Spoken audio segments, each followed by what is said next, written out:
Yes, welcome to the litter box. Listen, little bits. If this is the litter box, that just makes you guys all my turds, right?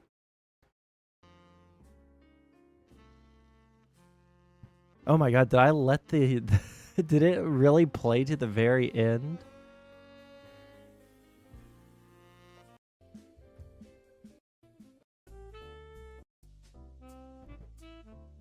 Oh man. So today, I don't have, we're gonna go over some news. We're gonna do our regular shenanigans, but the second half or the last quarter of stream, we're going to be making that PowerPoint that I referenced at the end of stream yesterday. For that PowerPoint party that I'm going to. And I think... Here, I'll go ahead and pull up an image of the Hear Me Out. It's about, like, hear me out, this person's hot, and this is why, right? Unconventionally attractive people, all right?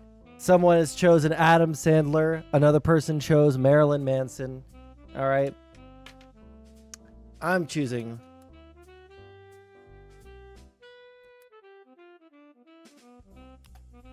We go ahead and pull up a nice image. Open image in new tab. That's too small. Open image in new tab. That's what I'm talking about.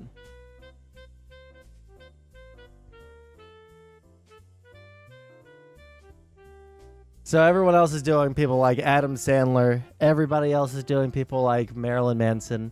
And I'm choosing the M1A2 Abrams tank. I think that this would be a good sell. I think I could sell how sexy the M1A2 Abrams is. Look at its cute little snoot. Old tank. Isn't the M1A2 the most recent? M1A2 Abrams. And listen, even if it is an old tank, she's just a cougar, okay? She's just a cougar. Because the M1 Abrams, the M1A1 was from 1980. Let's see here.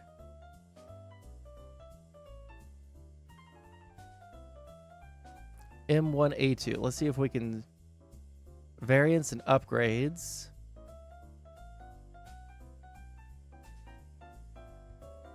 Let's just go to variants and upgrades.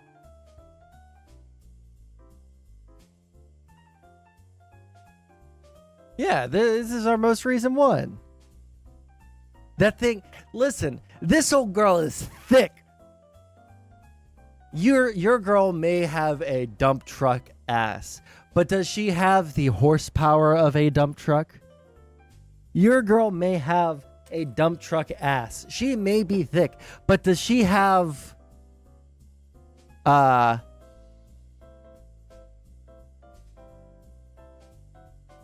thick is that armor?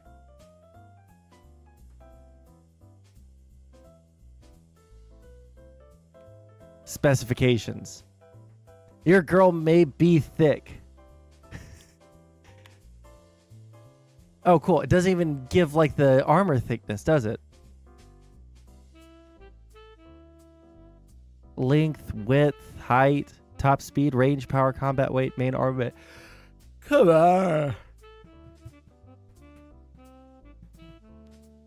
The Abrams X is the latest? I thought the Abrams X was canceled.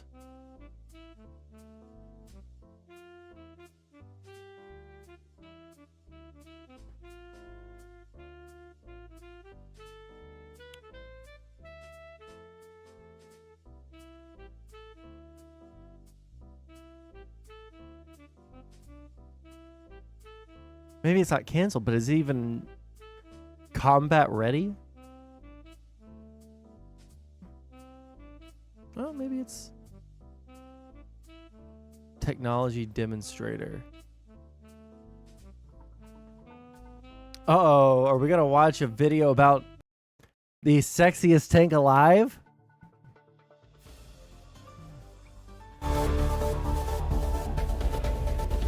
Too long of an intro. Hello and welcome to Washington, D.C. in United States. During 3 days, Army recognition in Don't care.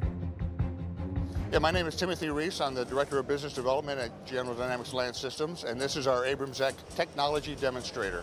And by that term, I mean we have taken an Abrams tank as it exists today and we have added a whole bunch of new technologies to it that we have heard from the Army they're interested in, and we want to get feedback from the Army about which ones they find useful and which ones they don't find useful. One of the things we heard is the Army would like to go to a three-man crew or three-person crew instead of a four-person crew. So we took all three crew stations, put them down front, which allowed us to make the turret smaller, shorter, lighter, and reducing the overall weight of the tank. By moving the crew to the front, we also moved the fuel tanks that are normally there, and we have a hybrid electric power pack in the rear, replacing the turbine that's on the Abrams today. It's a technology demonstrator. I would not call it the next variant because we don't yet know what the Army wants. It's not released yet. It's not released yet. Okay. It's not released yet. How's it going, Front Yard Shield?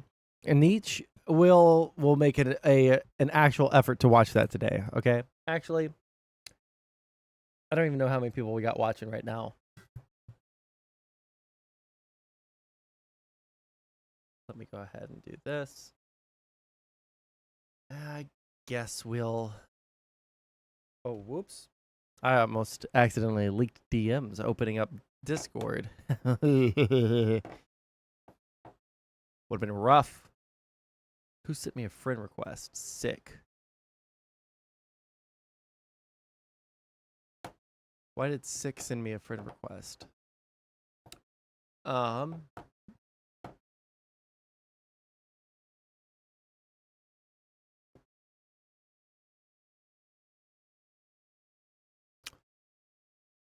Oh shit, I'm reading my fucking DMs like on... Oh no, I wasn't reading them on screen. Jesus Christ, that would have been fucking disastrous. Our plans for future video releases. Okay, hold on.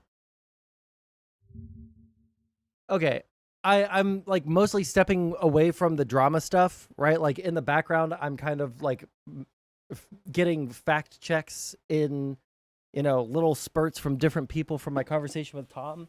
And the thing that like I feel was most misrepresented, like as of right now, was the quote unquote rape list. And I feel like I keep on getting different versions of this rape list. And I think that it's unacceptable. I don't think there's a good, if he's trying to be like the not, you know, the not Coomer rapist guy, he's doing a really bad job of it with shit like this, you know? Like specific people that he's talked to. A rational version of Tuesday, I don't know who that is. Seven, Sulfur, Amaranth, Aiko, Pamela Anderson, every girl who has ever talked to Destiny. I mean, this might be a joke, but then like you look at the Discord, the list screenshots, and it's like, okay, this is just a bunch of random like 20-year-old e-girl streamers, and it's just very strange. When did X between two names start to be used for collaborations? I don't know what you mean. I don't know what you're asking. How's it going, Econo boy?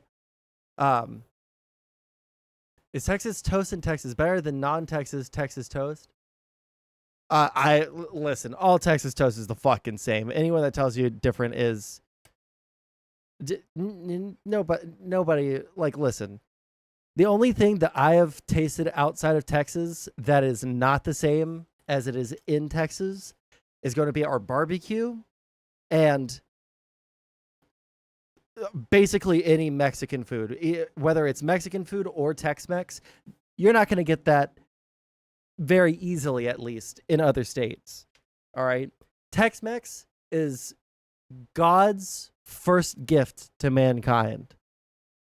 It is unbelievable. It also is something that you cannot eat every day or you will die an early death. It is so much unbelievable amounts of cheese, so much unbelievable amounts of grease, but it is so fucking good. There's just like simply nothing like it. Also, if you're trying to get Mexican food in like Oklahoma,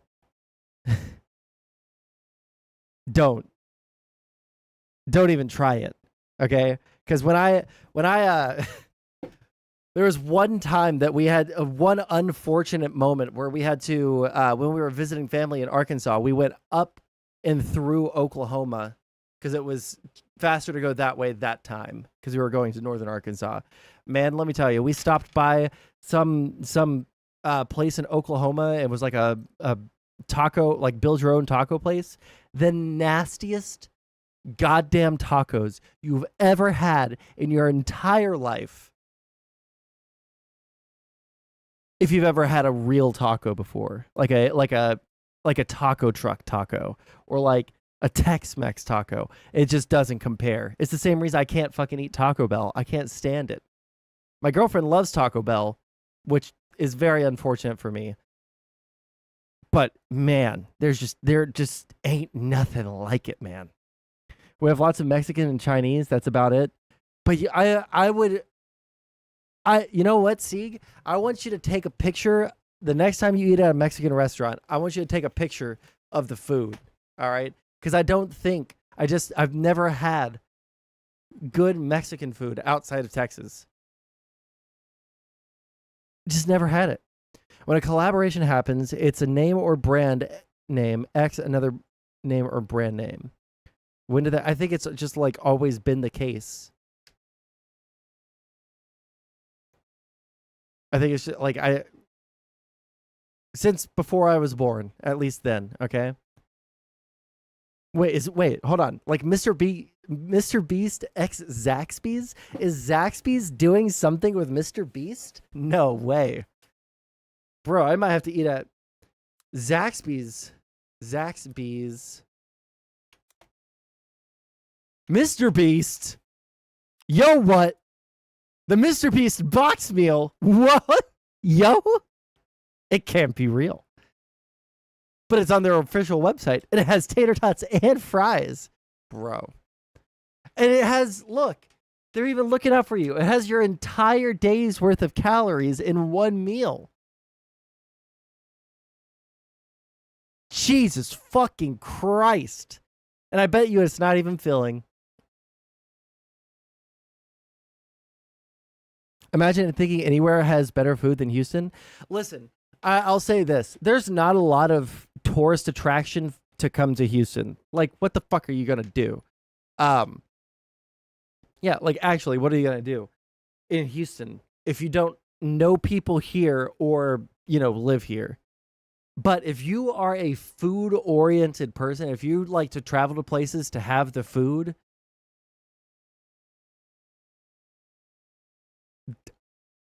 there is just a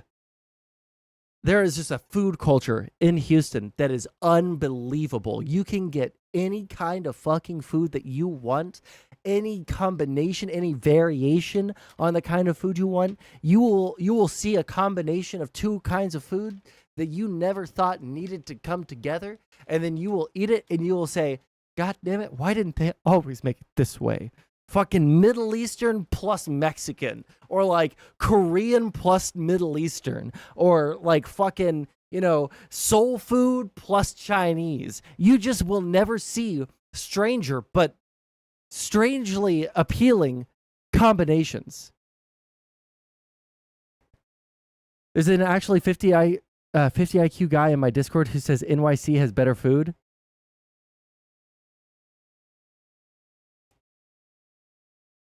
Too many white people. There's too many white people in New York City for there to be good food. Just kidding. But like, no, I went to New York City and they have decent Italian food. That's about it. Didn't Shapiro move to Texas? No, he moved to fucking Tennessee. I don't know why, like Tennessee, Nashville, Tennessee over Austin, Texas, when there's so many more connections that you can make it in Austin. Sorry, I'm trying to respond to everyone. Is there a decent-sized Jewish community, either the ethnic community or the religion in Texas and Houston? Yeah. There was there's like an entire, I think it's Meyerland in Houston. And it has its own like Meyerland Bayou and stuff. And there's this huge Jewish center over there. And I used to have to, when I was in middle or high school, I can't remember what the time frame was, but my grandmother was in a nursing home over there because the only nursing home that my family thought was like anywhere near even approaching decent was the Jewish retirement home over there, which was like a 45-minute drive for us to go visit my grandma, and they did that every single day. But I mean, like it was actually like a really nice facility. Is that a Republican place? Yeah, Tennessee is probably pretty Republican. It's probably lower taxes on business than, like, compared to California. How's it going, Abby Blackbird? We're talking about food. Nashville is probably a fuck ton cheaper than Austin. It probably is, but like, when you're running a multi-million-dollar corporation, is that really going to like affect your decision that much? When like Texas doesn't have an income tax either. They don't. I think that their corporate tax is pretty fucking like. What is the Texas corporate tax rate? I don't even know if we have one. We don't have a corporate income tax. We don't have a personal income tax.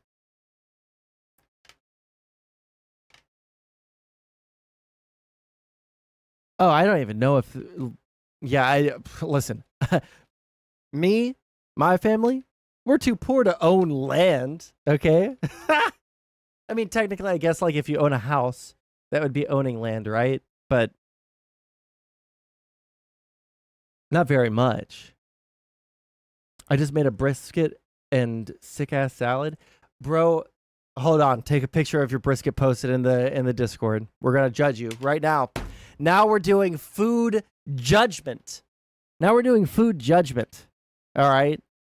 Post a picture of your food. I'm looking at my Discord right now. Gen 5.0 channel. All right.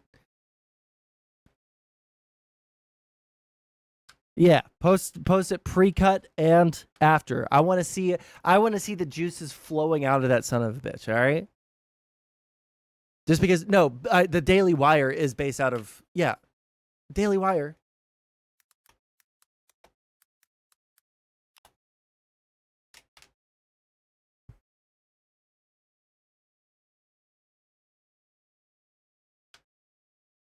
Headquarters, Nashville, Tennessee.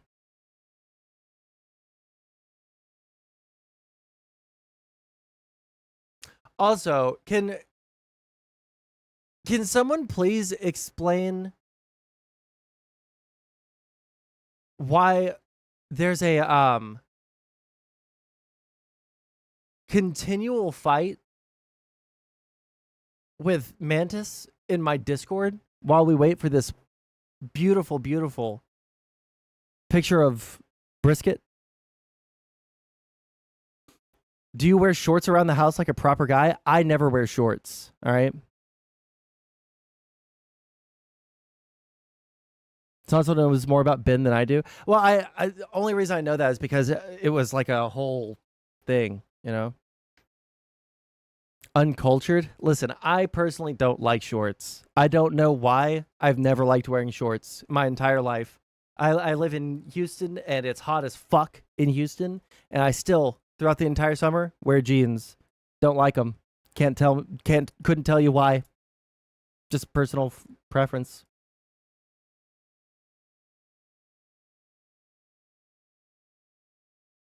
Okay, well, this picture of brisket is taking too goddamn long, so I'm going to go ahead and keep moving on. Because she's there being a debate pervert. Yeah, listen.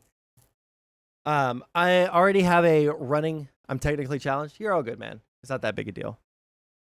We'll review it when we review it. But like, 1 second. Let me read this real quick. Did your education growing include any overview of world religion? What do you mean by my education? Oh, you mean my education growing up? Yes, it did. My 9th grade geography. I think it was geography class. It wasn't just like literally this is a geographical location. They also taught us about culture in a certain geography and stuff.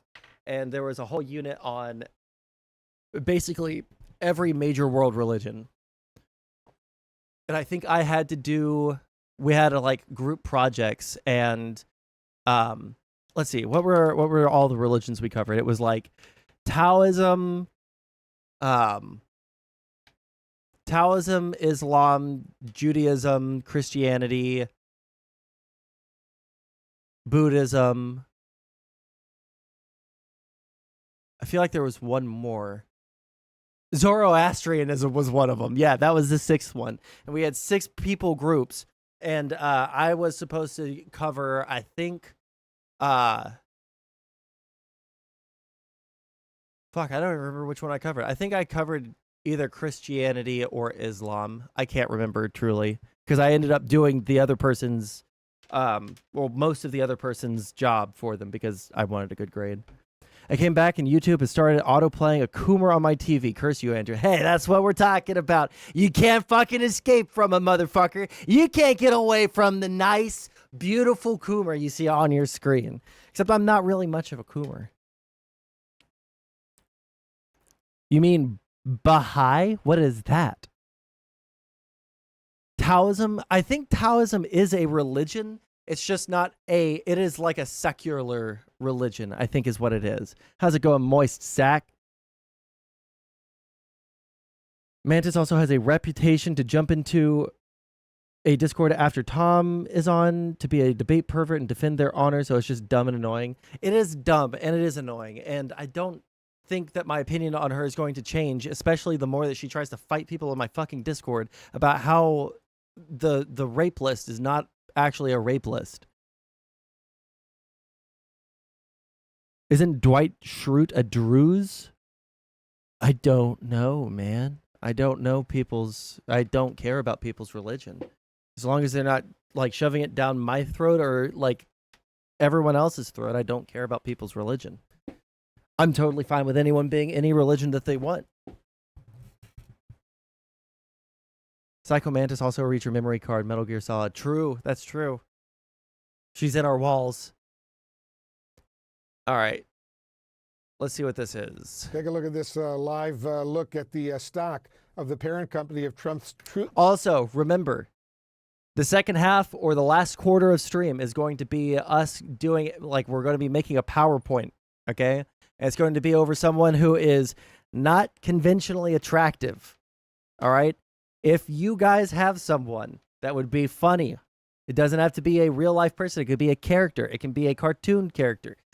I'm personally really of the mind to do the M1A2 Abrams, all right? So we need someone that we can do like a yo, hear me out, all right? She may not be conventionally attractive, but is she not thick? Is she not... your girlfriend may be hot, but does she have the towing capacity of 500,000 stallions? Using a jet engine? A smoothbore cannon? And some thickness of armor, which we did not see on the Wikipedia immediately? Benito Mussolini? Well, we talked about doing Hitler yesterday, but I think that we are not going to do that. Like a thick butterface? Here's like some examples, all right? One person is doing Adam Sandler. Another person is doing Marilyn Manson.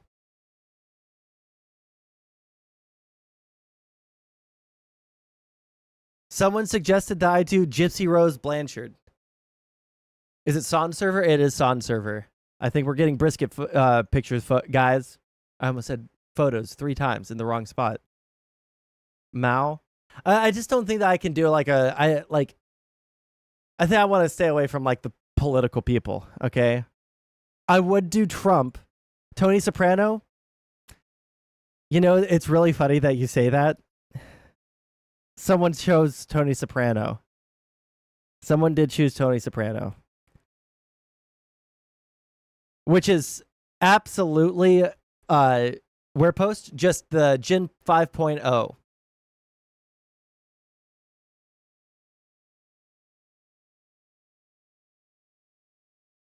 But yeah, I thought about doing Trump, but there are a couple of people in our group that are Trump people. And I have the rumor mill has come around that they think that I'm like actually a retard because I don't support Trump and that all of my political opinions are wrong and dumb. So I've been sitting here.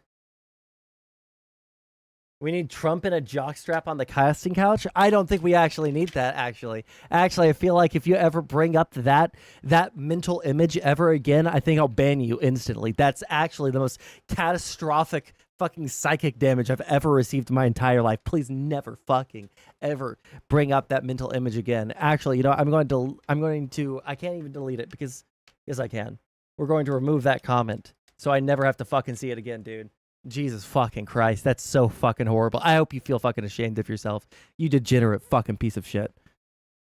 Who knew my friends were based? Listen, I would be fine. Like I have like this crew of friends. It's like me and my girlfriend's crew of friends that we hang out with on a regular basis. Then I have like my high school buddies that I played D&D with, and one of them, their dad also plays D&D with us, and he is a giga trumper. All right. And he's the kind of person that like tries to pull me into a debate every time I'm over at their house, right? And I mean, like, I like the guy. He's the kind of person that like, if I was actually in a super fucked situation and like I couldn't get a hold of anyone else and like the thought popped into my head, I'd probably call his dad and be like, hey, listen, I'm in a tough spot. And he would probably drive multiple states over to help me because he's just like a good person, right? So, like, I don't care if you like Trump, right? Even if you're, like, a little bit fucking retarded about your politics, I can at least respect it from, like, some point of view. This person, I can't respect it from any point of view. He's just actually, like, these people are just, like, just not smart. They're, like 5 IQ points away from being a literal NPC, you know? What were you saying about Tony Soprano? Just, like, someone in the group, chose Tony Soprano, and that it was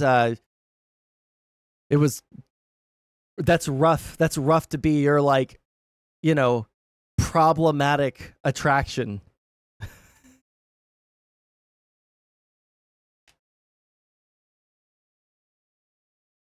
Well, if the economy goes to shit, I would recommend not going over for a few months. Well, the economy is actually, you know what I heard recently?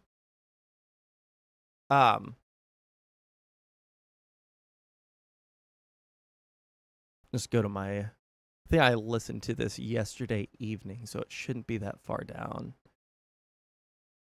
in my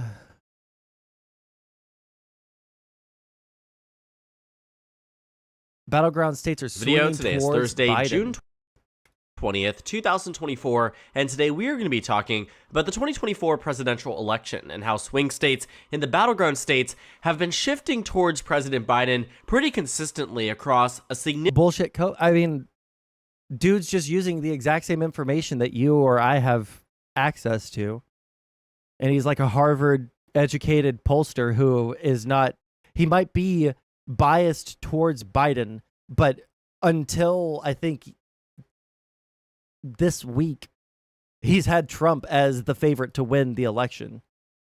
He's been very real about it, which is why I like would trust this guy. He's been very honest. Like, yeah, it looks like Biden's having a really rough time. He has a chance to bring it back. We're still pretty far away from the election, but he usually keeps his bias pretty far out of it. But the problem is the Republican Party is fucking themselves. Not just because Trump is the runner, but like in each individual state that is pretty important, or like whenever they try and do something, they just kind of fuck themselves. Like Nebraska, right? They have like this whole thing where, oh, look, we have Nebraska's first, second, and third district, right? So like at least the Republican will get 2 of these districts, right? But they wanted 3. They thought, well, you know what? It might actually be a tipping point if we take away that 3rd district. We just make it a winner-takes-all state. But that the fact that they split their districts up into 3 boosts their economy really hard every 2 years. Every 2 years, there is a major push in Nebraska to, you know, get the vote out, because there is that second district that can flip blue, because there is that first district that could flip red. So there's a ton of, money injected into the Nebraska economy every like 2 years. We need a complete separation of economy and state.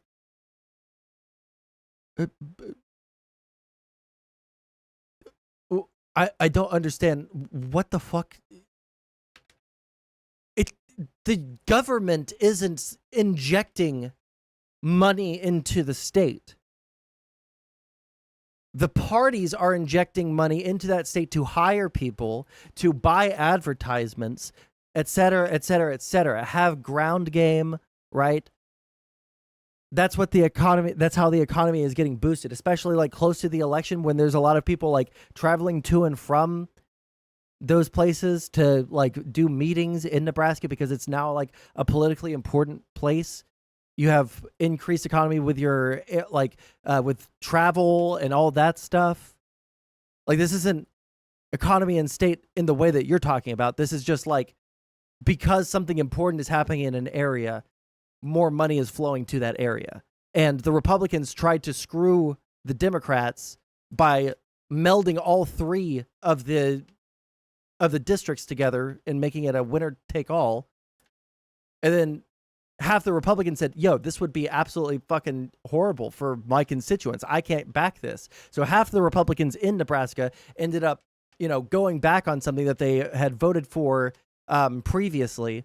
And then Maine said, well, if you guys do that, then we're just going to make our entire state winner take all, and it will cancel out what you guys do. So you'll just be harming your economy for no reason.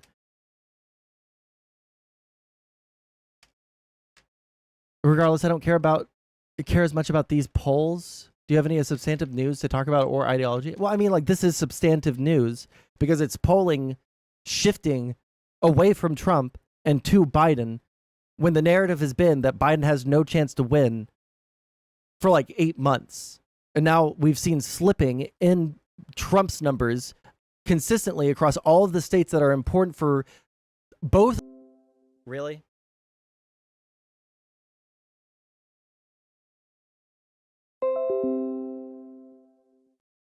I don't know why I keep on getting these weird little internet blips. Sorry about that.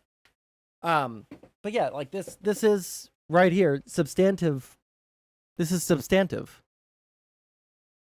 The 10 Commandments shit in Louisiana is crazy. Oh shit, you know what? I heard about that like when it was passed or when it was being talked about being passed. I thought there's no way that that's going to hold. Okay, 1 second. Before we continue on this video, we do have brisket photos. It doesn't look bad, but this looks like the kind of brisket that you need sauce for. It looks like the kind of brisket that you need sauce for. This does look pretty good. This does look pretty good. And for your first, I can't have sauce because keto. I gotcha. But like, this is your first attempt at brisket? Because if it's your first attempt at brisket, that's pretty good. Like something in content suggestions, quick meme. I love quick memes. I don't like long memes. Is it this? 1 sec. I have a bag of juice in the freezer. It had a lot. Well, yeah, of course, it's fucking brisket, bro. Bans the sales of Kaspersky software over Russia ties. I don't know what Kaspersky software is. Well, I guess the article's probably going to fucking tell me.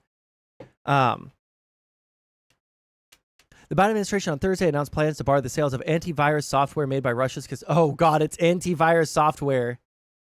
That old fucking joke of what's the most common piece of malware that you see? And then people will say Norton antivirus. Wow, then never mind. Listen, I don't know very much about tech stuff, dude. I wish that I did. I hear people talk about it. I say, man, I wish that I understood what they were talking about, but... Wait, hold on. Noam Chomsky is almost dead?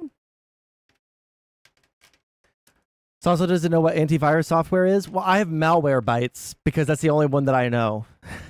And I remember Norton antivirus being really, really annoying back in the day back in like 2008 on our family computer. So I have malware bytes. That's all I got. Hold on, Noam Chomsky?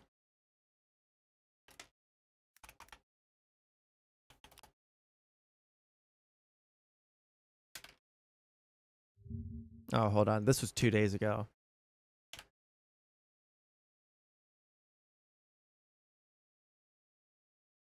No, it is false. He's 95. He had a stroke a year ago.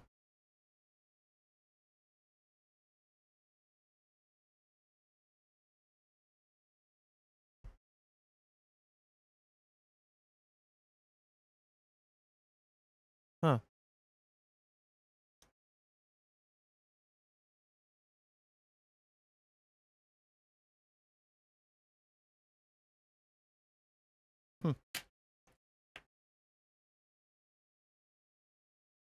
Chomsky has been a corpse for years. I mean, listen, he's been close to death for a while. He's 95 years old. He's one of those people that like I'm disappointed in the like direction that he's taken post 2020 when he's talking about like any foreign policy. But then again, like I never heard his foreign policy before that. But I really enjoyed a lot of the things that he said over the years. But like, I never like listened to his foreign policy until the Ukraine-Russia war, and it's just like every Russian talking point. It's just like the America bad thing, you know. Wait, isn't Kissinger dead though? I thought Kissinger died like last year.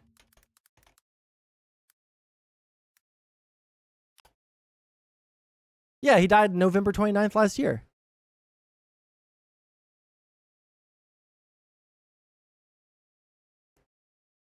See? Died November 29th, 2023. Age 100 years.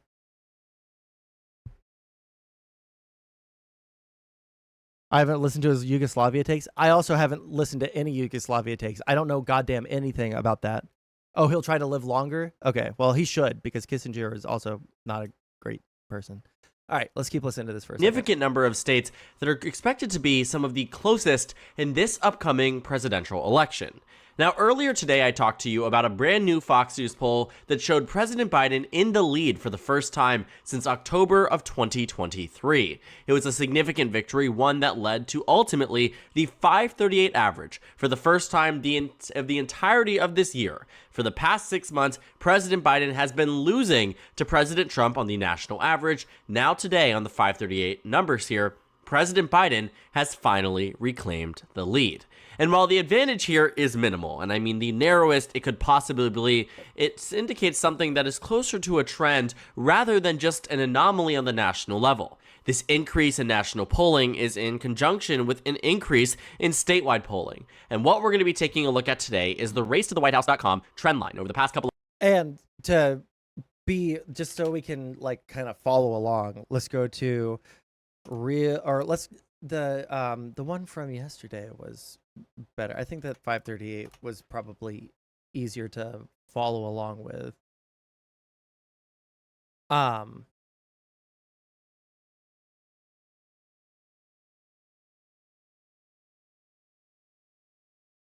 Oh shit, it changed. Yes, it changed somewhere between yesterday and today. Biden wins 50 times out of 100, and yesterday it said that Trump wins 50 times out of 100, but it's dropped. You should do a debate with Adventurous, number 2, Electric Boogaloo. Well, I would love to, but I can't today. I know I can't tomorrow because tomorrow's that party, and he streams on Sundays too, but I don't know if yeah. See the tweet you opened? Next week, I can't make any guarantees because everything with my moving schedule is so crazy. If anyone wants to debate me, they're gonna have to jump onto my stream. I can't schedule anything out, unfortunately. I can't even schedule when my streams are gonna happen, man. Okay, hold on. We'll do a quick diversion, then we're gonna talk about the polling. All right. Okay, let's go from the... It's not all of Hamas. It's just the soldiers. Jake Klein.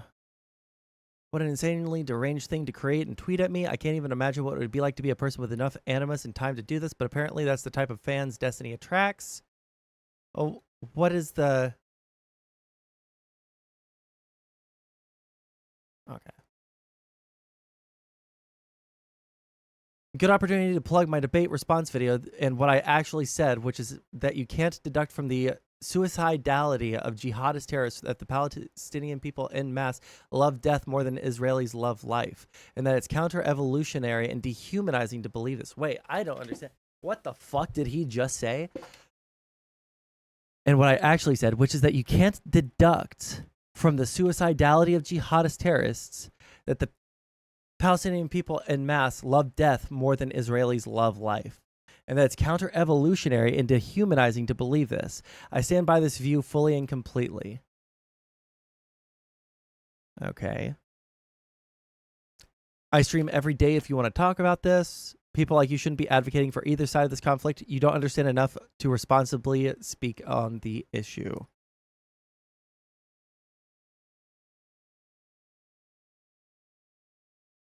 What exactly was your knowledge of the Israeli-Palestinian conflict before you crash course studied it to make your current debate focus? As someone dealing with this issue since I was a child, I can assure you I knew drastically more about this topic when I started publicly discussing it than when you did. What does that matter?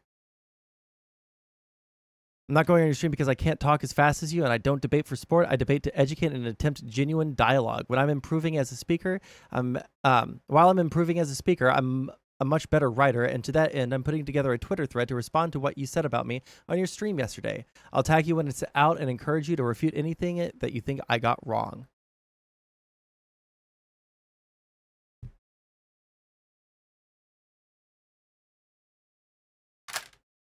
He isn't lying. This is what he's talking about, Sondsol.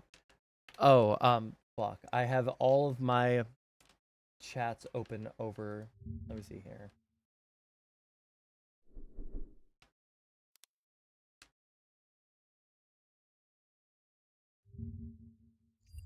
Okay, what is he talking about? Hold on, is this gonna show me any like gore after this guy speaks or something?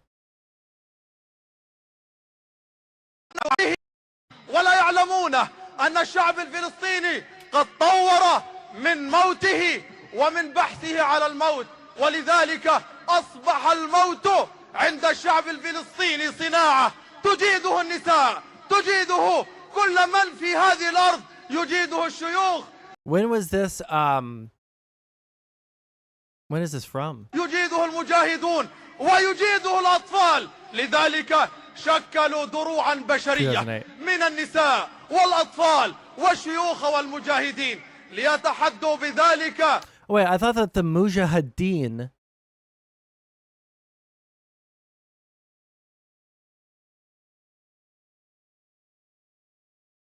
were in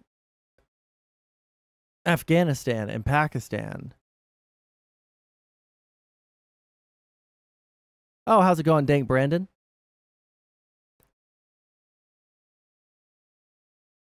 It's just Holy Warrior? Oh, okay. I thought that was like a specific group. Got you. والشيوخ والمجاهدين ليتحدوا بذلك آلة القصف الصهيونية وكأنهم يقولون للعدو الصهيوني إننا نحرص على الموت ولا يعلم. Well, I mean, he did literally say it.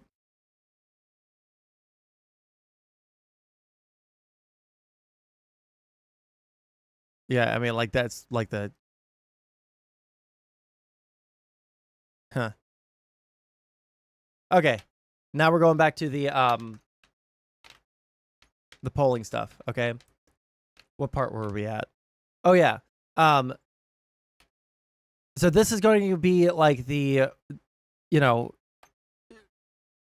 the projection based off of not the popular vote, not just like the polling like nationally. It's going to be the polling based off of each individual state's polling, where they're at, what likelihood they are to stay, you know, blue, flip blue, stay red, flip red, that sort of stuff.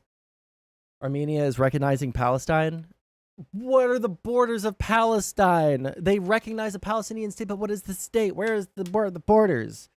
I don't think it's not helpful to the Palestinians to do that. I don't think. Someone could give me a reason why that's helpful to them, because it gives them legitimacy, but it doesn't give them legitimacy in any kind of final negotiations, because their borders are undefined.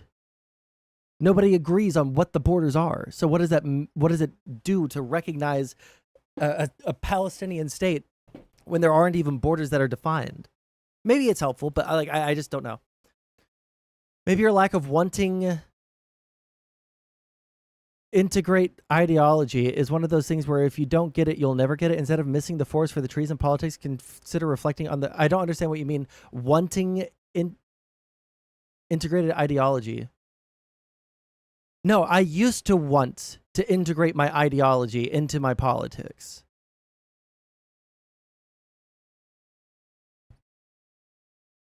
I used to want to have one set of beliefs that totally, this is my camp and it totally explains everything about the world. But no, it doesn't. No ideology by itself is going to fully explain the world to you.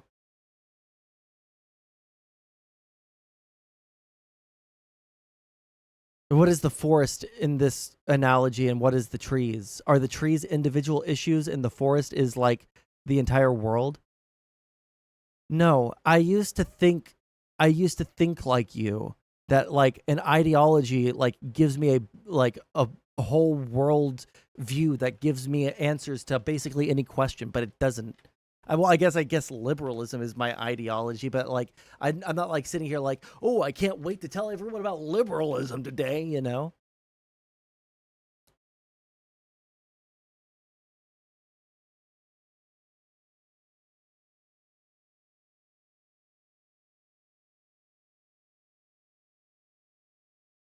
Yeah, true, what Sieg said.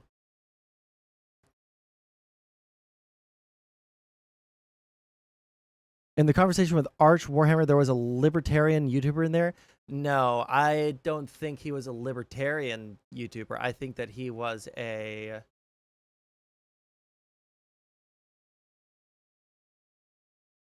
name was Asmogand. I don't even know if he still makes videos. No.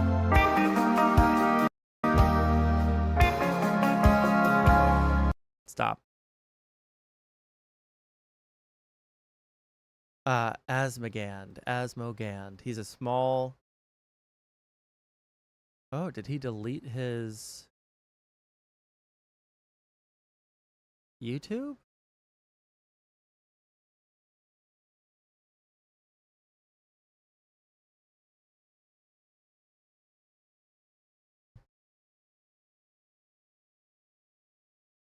Well, can I go to my subscriptions and see if I can find him there?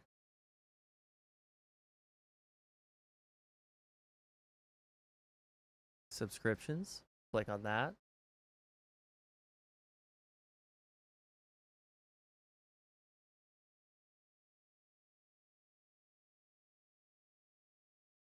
That's... Oh, wait. Look, this is an alphabetical order. Holy shit. Let's see here.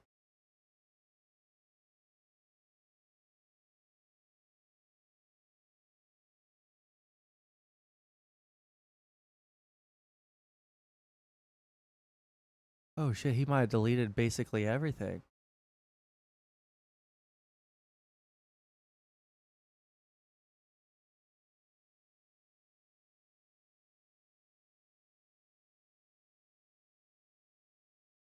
Let's just see if we can find...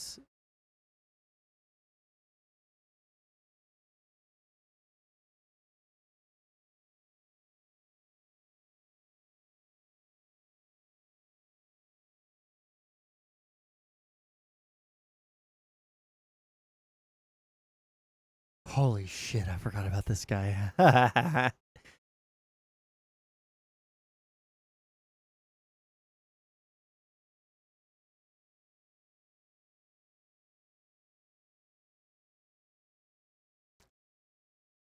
Sorry. I'm actually just now kind of curious myself to see if this guy like.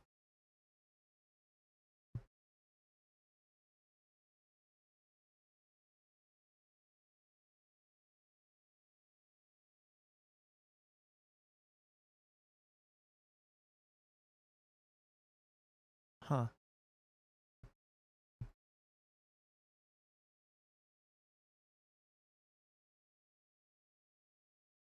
Yeah, I think this guy just like yeeted himself off the internet. I think if we look up Arch, no.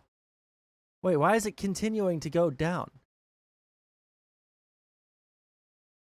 Let's see if it has like the Asmagand podcast or some shit. No, it would have been up here. Arch Warhammer.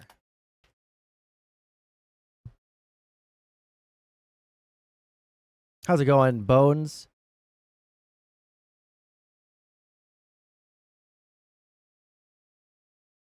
Why is my internet like going like this? Is it like I'm connected with Ethernet? I don't know what the fucking deal is. Why is my internet so fucking slow?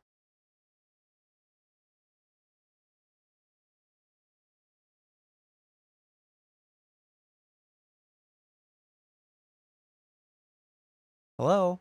YouTube? Are you still... Oh, is YouTube dead? There we go. Arch. Let's go to his playlists. And then we're going to look for... I think that he did a...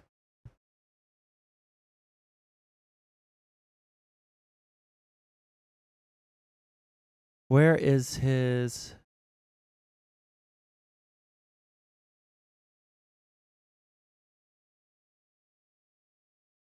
No, it can't be this because I saw one was live more recently.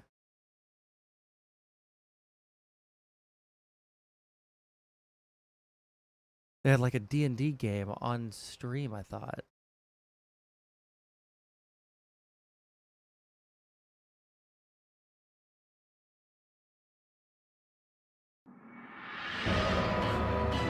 Quiet.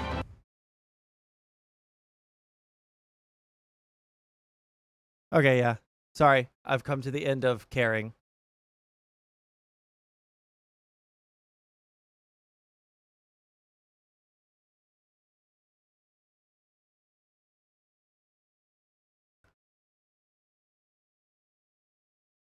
Yeah, that's true, Front Yard Shield. I have no basis for basically anything that I believe. You're super true. You're super right. I have no basis. I'm just like I've never thought about any of those things before. You're fuck. You're breaking my brain.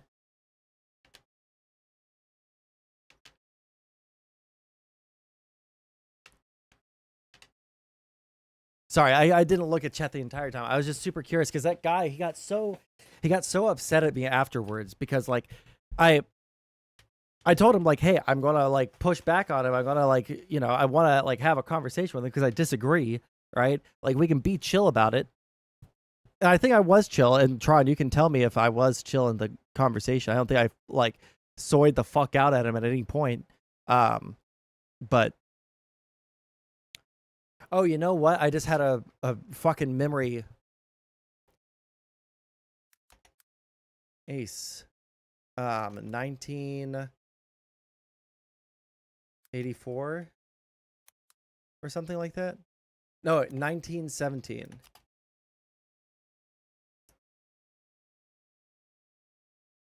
Oh man. He might have deleted his YouTube also. Because I had a debate with those same two dudes on his channel. Fuck. Oh well.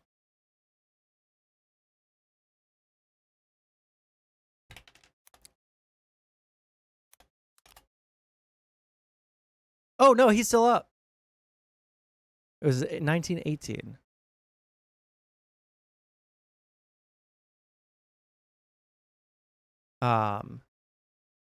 Wonder if he still has the debate up.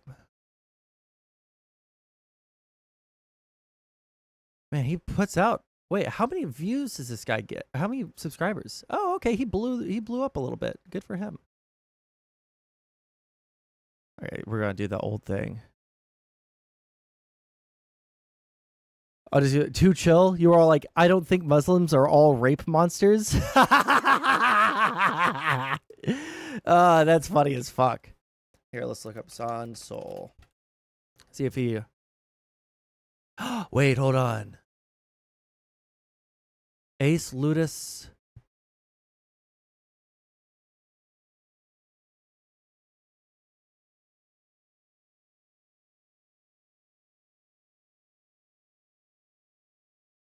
Fuck, what was his name?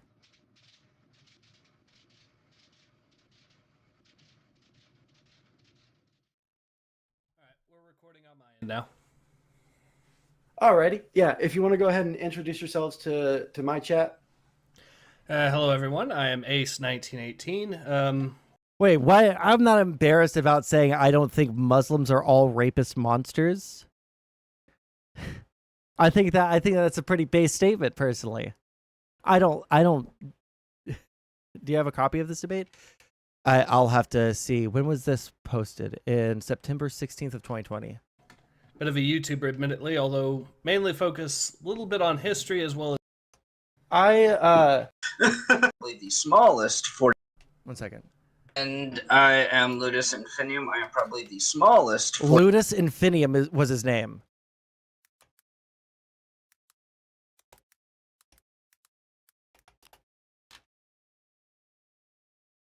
Holy shit, he's still alive. And he's still posting videos. Yeah, I pissed this poor fuck off super hard. He couldn't handle it, dude. He couldn't handle it. And I was super chill. I was super nice.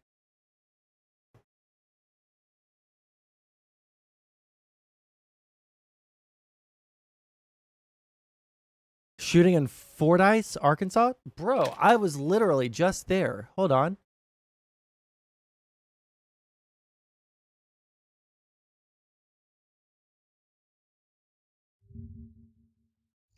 I was literally just in Fordyce like 2 weeks ago. In Fordyce, and there's a shooting going on.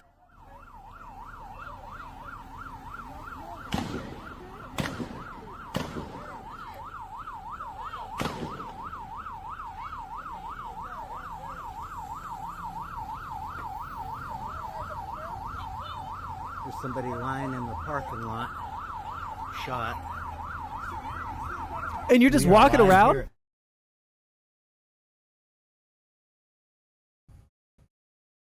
Mad Butcher and Hey, they got cheap gas over there, $2.89.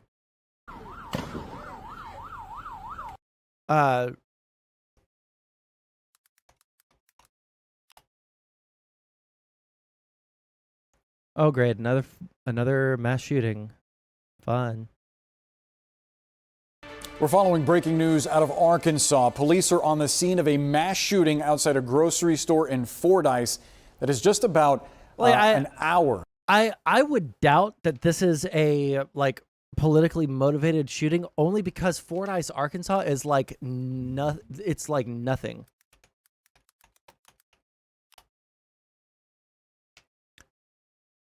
Yeah, the population was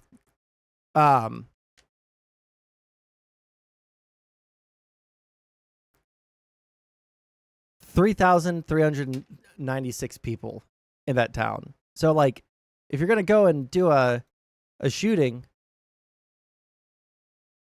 like why wouldn't you, like isn't this like right next to, oh fuck, where? Okay, well there's Hot Springs. I thought Fordyce was a lot, well actually that might be pretty close to, yeah, it's pretty close to Hot Springs. Like why wouldn't you go to Hot Springs or Arkadelphia or Little Rock?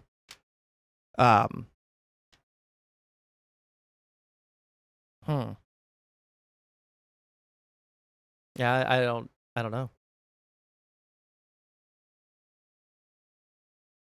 This is the FBI. What were you doing in Fordyce? We're driving through Fordyce to go to Hot Springs. That's where we were going. That's a just drive through it town, dude.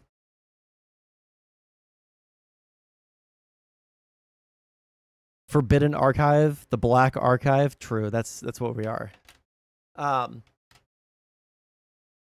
Yeah, because in Hot Springs, there's one of the bathhouses in Hot Springs that they got famous for is the Fordyce bathhouse, and it's a museum now, and you can go inside and you can see like all this stuff from like the late 1800s, early 1900s, like all the gym equipment that they used. You can actually see the hot springs flowing underneath the foundation. Pretty interesting, but. South of Little Rock, we have CNN's Isabel Rosales following this story. Isabel, give us an update on what you've learned regarding the shooting. Hey, Boris, we are gathering details as we speak. This is happening in Fordyce, as you mentioned. That is in Dallas County, Arkansas, a very small community of 3,700 people. And what we just got into the newsroom is a press release from the Arkansas State Police telling us that the situation happened at about 12:30 Eastern, so just this afternoon, at Mad Butcher Grocery Store. So a small local grocery store. Listen, I would never do my shooting in Texas. You're just asking to die. Or do a mass shooting in Texas. Well, yeah, you probably shouldn't do a mass shooting ever. But like, I feel like the reputation Texas has is unwarranted, because I don't see people like open carrying as much as people think that Texans would. And I feel like in rural areas in the South, you're just like way more likely to have someone with a fucking rifle. Like a hunting rifle in their truck. You know? Texas people yeah, I know that's like the meme, but how many derails is this train going to go on? You know what? You're right. We're going to watch this. We're going to move on. Store back to where what we are were told doing. 9 people were shot, civilians. 2 of them, sadly, have lost their lives. We also know that 1 law enforcement officer was also shot in this chaos, but we are hearing that they have non-life-threatening injuries. The shooter has been critically injured, we are told again by Arkansas State Police, after being shot by a law enforcement officer. They have been taken into custody. We also have on social media, on X, a tweet by Governor Sarah Huckabee Sanders of Arkansas saying, "I have been briefed on the tragic shooting in Fordyce, and I am in constant contact with state police at the scene. I am thankful to law enforcement and first responders for their quick and heroic action to save lives. My prayers are with the victims and all those impacted by this horrific incident." I mean, I guess if there's not any... The 10 people wounded include 2 police officers. The shooter was also wounded, but that's like all we have, right?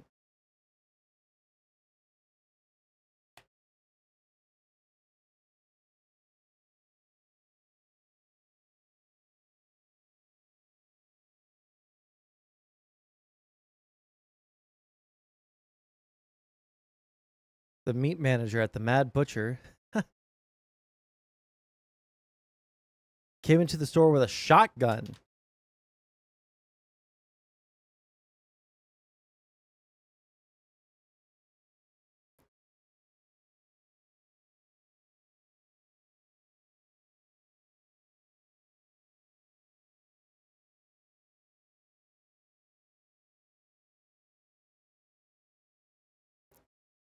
Huh.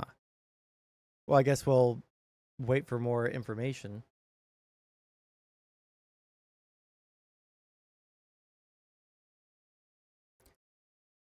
Okay. Sorry, I'm getting super derailed. We were talking about polling. Jesus Christ. Okay. Of months, what the numbers look like specifically over the past 4 months, and what it seems to look like in this election compared to what it might have looked like in February or March. And the reason I find this to be a unique point is because prior to February and March, and around that time frame, was when we were getting into the interesting time frame of the hush money trial, a question about Donald Trump's willingness to serve trial, to speak on his own behalf, to really be in this case where we didn't know what was going to happen. So much was up in the air on the legal side of things that many of us didn't even think that we would be able to get a verdict as soon as we did. And ultimately, of course, we did find out that Donald Trump was found guilty of 34 counts of felonies. It was a very significant thing. It was the first time a former or sitting president in any circumstance, any president of the United States, had that brought forth onto them and been found guilty of it. And so it was a huge deal. And clearly we have seen some change on the next. Oh, and we could also see if there has been any change here. I think that was the same. I think that Michigan think Michigan got better for Biden in the past one day. This is about the same in Wisconsin. If Biden wins all three of these, remember, if Biden wins the Rust Belt, he wins the election. Interactive presidential map 2024.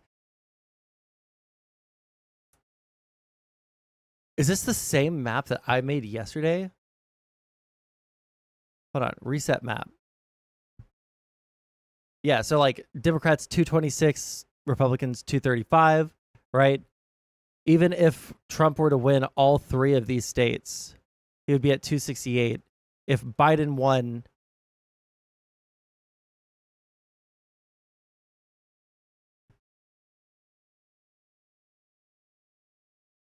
the Rust Belt, he wins the election.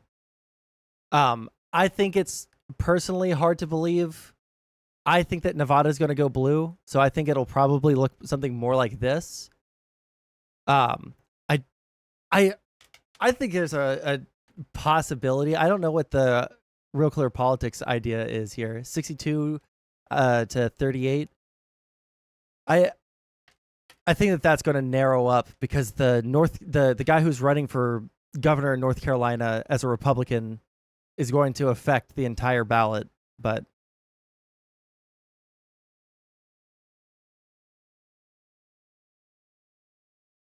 if Biden wins, I cannot guarantee we won't start a revolution. Well, you can fucking sit there. Listen, if you guys want to fucking go and do a full-on revolution because because the guy that you want to win lost, fucking go fight and die against the U.S. military, dude. I couldn't care less.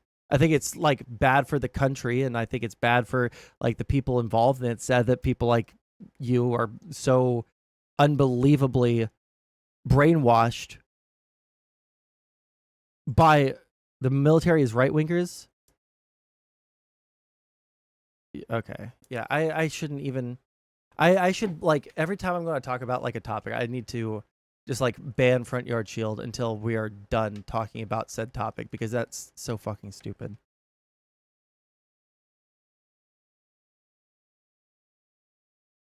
Like, you're so anti-authoritarian, you're so pro-democracy, but, like, if Trump loses, we're going to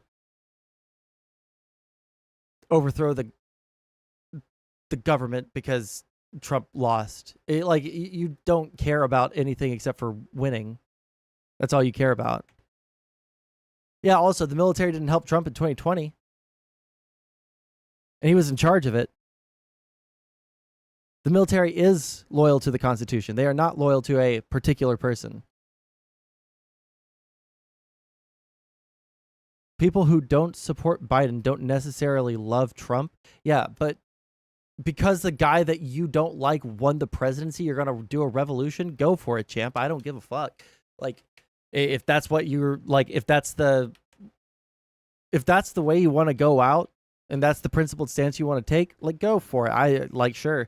But like, you're not going to win, number one. Number two, it's just like you hate democracy. I do realize that, Front Yard Shield. That doesn't mean that the military members are going to fight against their own country.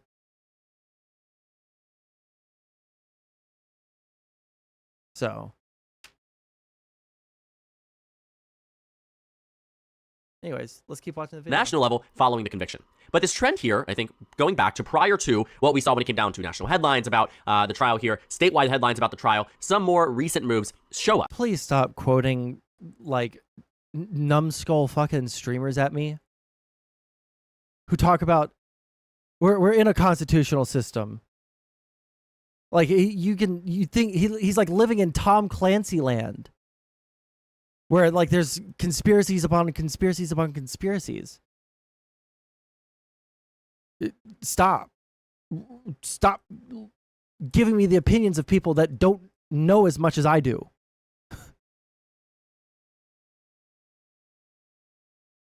That the trend for President Biden is moving in a positive direction. And so Race to the White House has actually compiled a net support list here 4 months ago and today, what they declare to be before and after in their respective columns. And they track the shift. Yo. So the trends are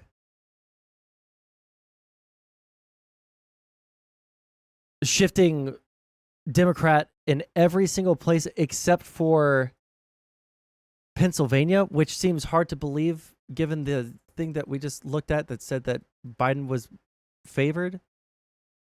I'd like to see the, like, over time. Biden's been favored. 46.9, 47. Yet Trump hasn't led Biden in the polls at any point since April. Win probability.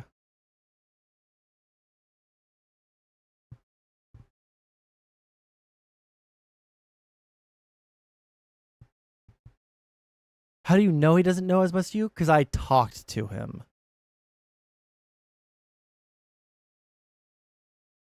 Over these 4 months, on the national level, on the statewide level in Arizona, Georgia, Michigan, North Carolina, Nevada, Pennsylvania, and Wisconsin, and in nearly every state, with the exception of Pennsylvania, including the national average, Joe Biden has made an advantage point. And so I wanted to map that and take a look at the number of electoral votes that shifted towards President Biden versus President Trump, and what this could potentially mean for the 2024 presidential election.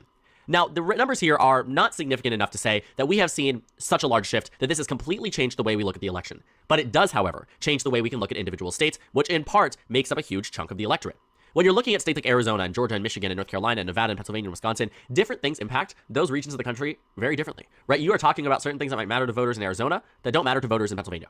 Things that matter to voters in Georgia that don't matter to voters in North Carolina. They might be close together. There's just different regions of the country that pull in different crowds, that pull in different, issues and candidates. Also, like, I just want to say this to Panda. Like, the only reason that it doesn't seem like I fucking blew Adventurous, I can't remember his fucking name, sorry. And again, I don't dislike the guy. I don't think that he's a bad person. I don't want to, like, shit on him too much. But, like, I also didn't want to shit on him too much in our conversation. If I wanted to be mean, I could have, like, drilled down every single time he walked back a point, which was literally every single statement of fact that he made. He walked back every single one that we talked about. Now, if the only way to, like, get across to you that someone is wrong in a situation or someone lost a debate is for, like, me to sit there and shit down their fucking throat and, treat them like they're a piece of shit that doesn't deserve life, like, I could do that. But I also don't feel like that's super helpful to discourse. But, like, I could do that next time if you want me to just, like, completely shit down his throat and be a total fucking cunt to him the entire conversation. Yeah, I could do that.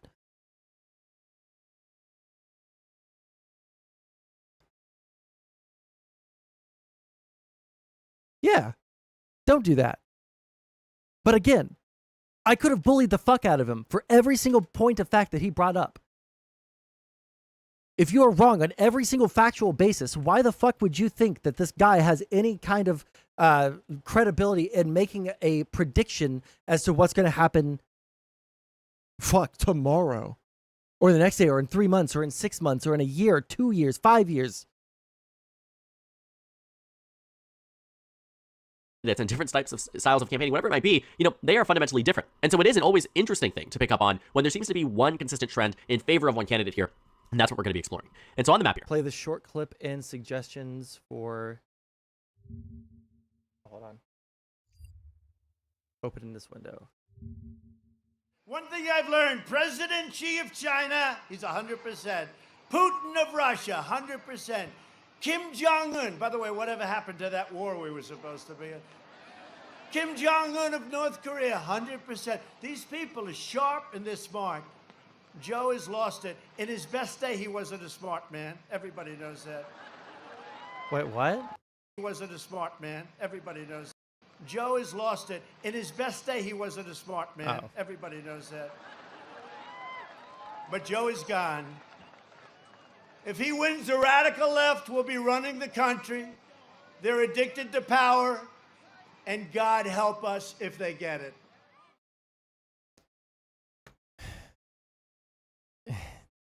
Also, I don't think that Putin is sharp and smart as he was, 5-10 years ago. Also, all three of those countries are explicitly against the United States, explicitly antagonistic against the United States, and like they're like fucking terrified of the geopolitical moves that Biden has made.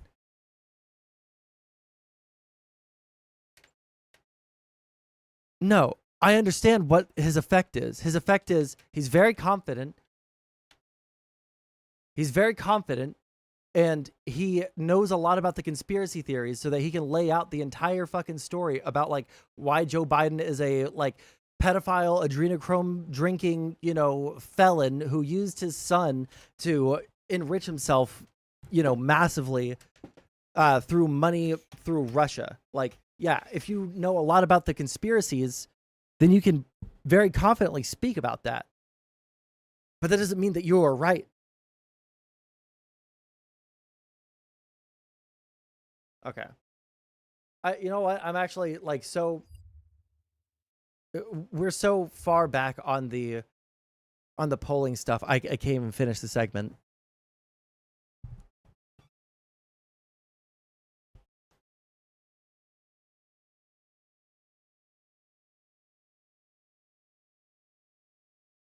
Yeah, Putin screwed his economy.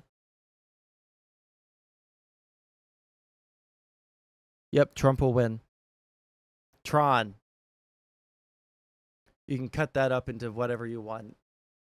I got sidetracked so many fucking times. Okay. Truth Social This is short. business. Since Donald Trump's felony convictions in New York 3 weeks ago, Truth Social, its parent company, have lost roughly half its value. Trump Media stock Jesus. prices have been rapidly dropping since May, dealing a huge blow to the former president's net worth. CNN reporter Matt Egan is joining us right now. Matt, Truth Social is hurting right now big time. What is happening? Well, this is a stock that is basically in free fall mode right now. Trump Media was trading above 50. Man, he is desperate for that 6 months. That 6 months that he's been waiting for so that he can finally sell his stock is coming at like a snail's pace for him. He put a lot of money in and then he wanted to sell it all. But they wouldn't let him because it's illegal to like start a like open up a public company and then immediately sell all your shares.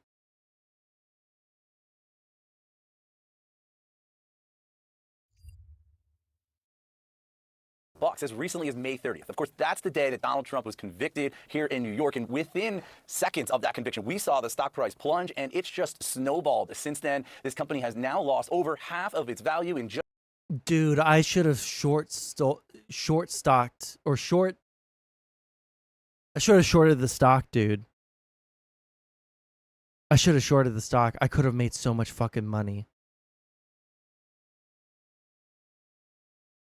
Bet against it. Oh my god, I could be a fucking billionaire, dude.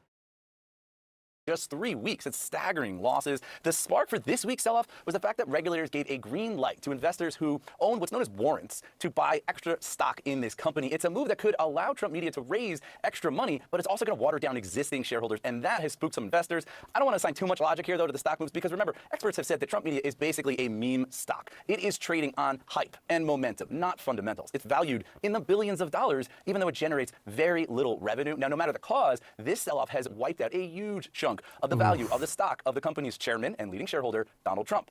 This stake was worth about $6 billion as recently as 3 weeks ago. Now it's down to around $3 billion. And he can't sell it. May not be done. I spoke to Jay Ritter. He's a finance professor at the University of Florida. He's been studying capital markets for 40 years. And he said, despite this sell-off, this stock is still, quote, wildly overpriced. Remember, its main product is the conservative social network, Truth Social. It's a very tiny player in social media. It is dwarfed in terms of the number of users by its rivals, including Reddit, Elon Musk's X, and even Instagram's Threads. And Trump Media, it generated less than 800,000. Threads has more than fucking Truth Social? That can't be fucking true. That's embarrassing. Truth Social users number 607,000. Threads 190 million users. How many people use 130 million monthly active users. I can't fucking believe it. That's insane. As if any of these numbers are accurate with the bots.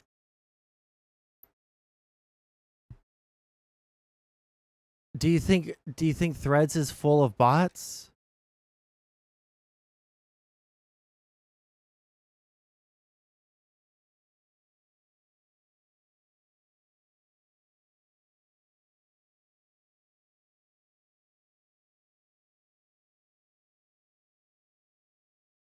Sorry, I'm just looking at the argument that's happening in chat. You realize that you're arguing with someone who's just a troll, right? Gas?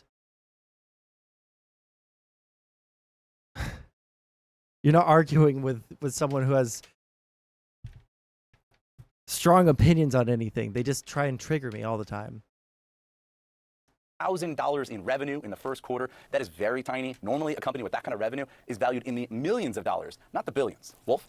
Interesting. Matt Egan reporting for us. Matt, thank you very much. This all comes, of course, as there's been a massive fundraising haul, really on both sides, but even more so from Trump in the aftermath of his conviction. He is now dwarfing Biden. Remember, for months, Trump has been struggling to keep up with Biden's fundraising machine. It's now a bit of the other way around. In May, the fundraising haul, $141 million for Trump compared to $85 million for Biden. So, MJ, as the Biden campaign, are they concerned at all about the surge in Trump fundraising? I mean, they certainly don't want to be lagging behind Trump ever. I do think that there was a sense of expectation that once the Trump trial was over in New York, that, yeah, it was very much possible that momentum would pick up for them in terms of their hauls. But I do think what the Biden team would argue at this point is that, yes, like we are working, as hard as possible to raise as much money as we can. We don't want Trump to catch up. But the one way in which the Trump team cannot catch up is getting time back, time that was wasted or was diverted to focusing on the president, Why is the she former so much president, being in the quieter? courtroom for weeks and weeks, when at the same time the Biden team was No, I'm talking about little bits.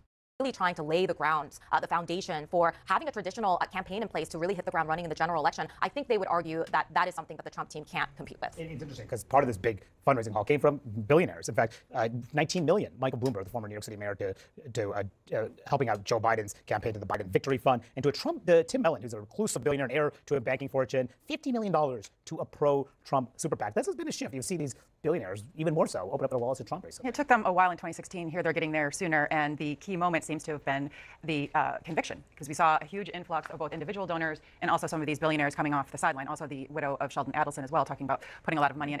It's look, each side has their billionaires. The question here we need to ask is, what are the agendas and interests of those billionaires? A lot of the billionaires supporting Trump are some of these hedge fund magnates, oil and gas magnates, and with Biden, it's Mike Bloomberg, it's Melinda Gates Foundation. The key is, how are they going to spend that money? Because to MJ's point, Biden has already had months that you cannot replace of creating all of these. And also, Trump is using so much of this money for his own legal defenses.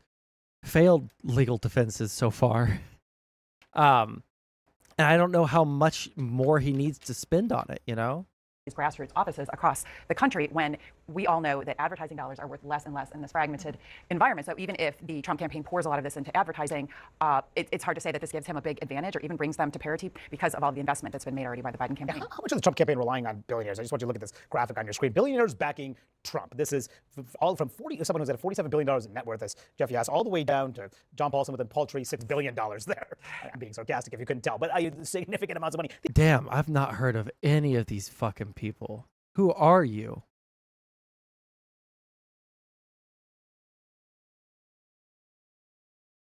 Does anybody recognize literally any of these people?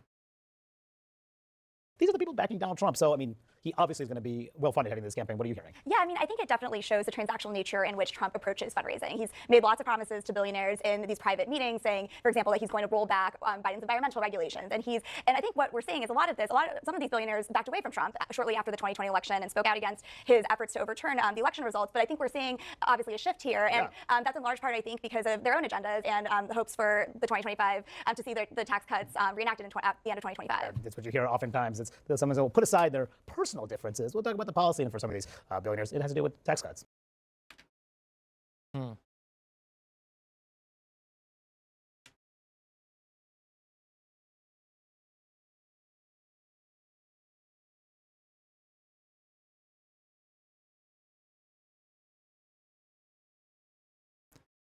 That is always Russian strategy. That's true. That is true. That is their strategy.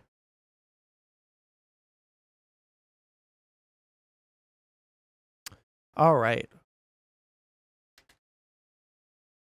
Let's see. Content suggestions over here. Okay, we're good on that. Let's see here. Is there anything else that I have open here, or can I get rid of some of these tabs? I don't need this or this.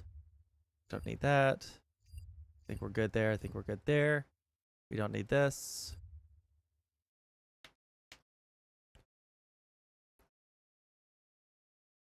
Oh, yeah, that's right.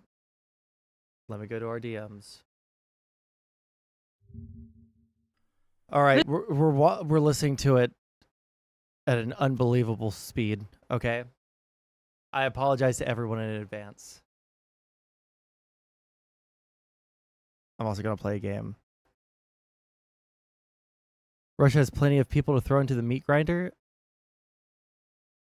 Not particularly.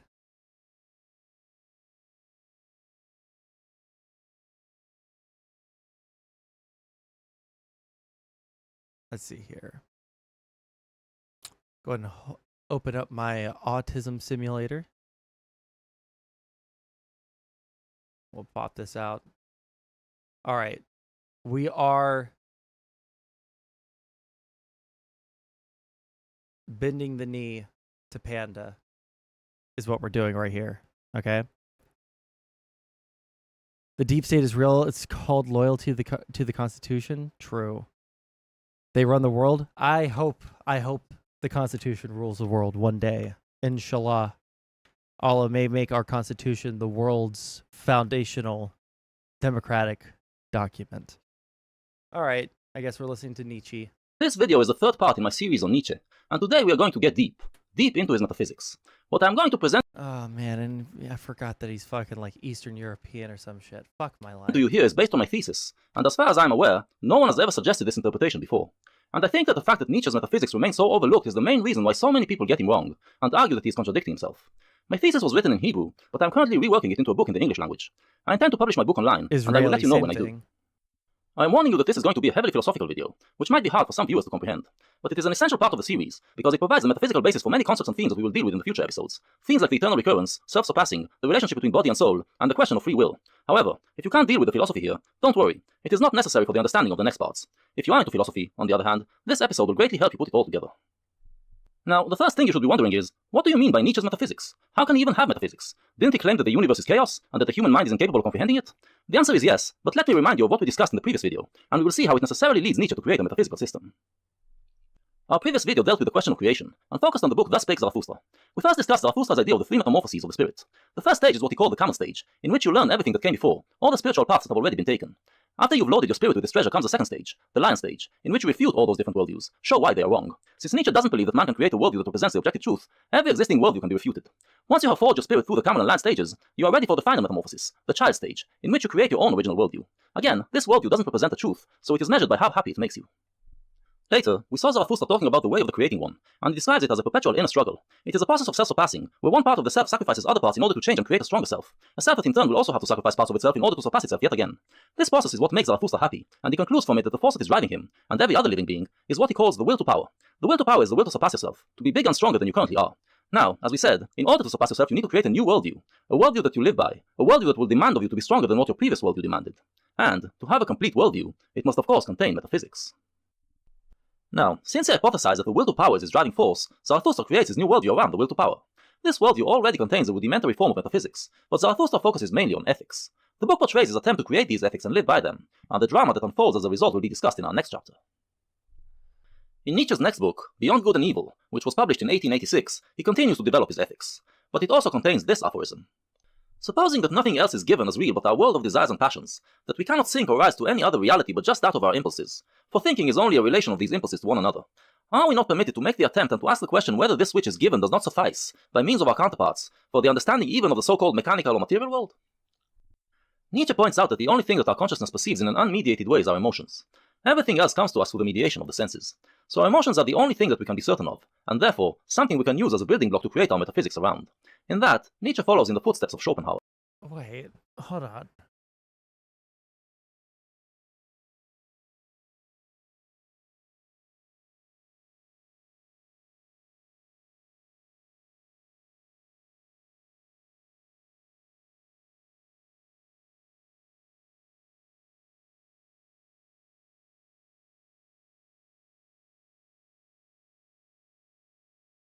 I'm sorry. This is so unbelievably butt fucking boring. I can't do it, Panda. I'm sorry.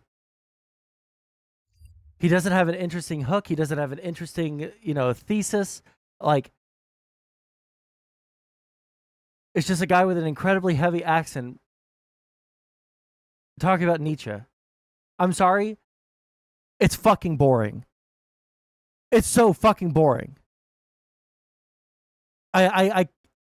I was actively trying to listen, and I couldn't fucking do it. I couldn't do it.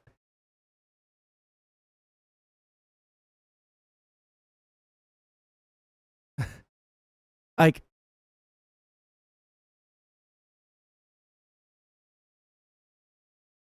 if you have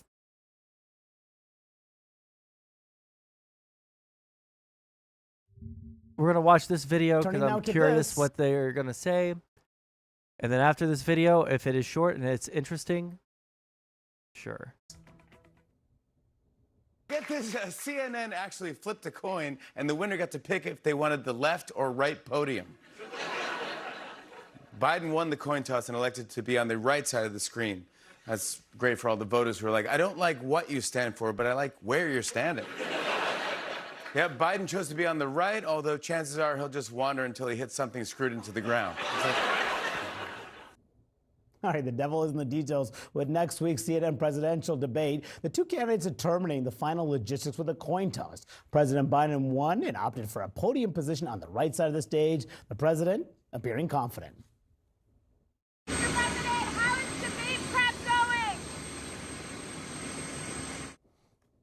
As for Donald Trump, well, he'll get the last word into the debate, delivering the final closing argument.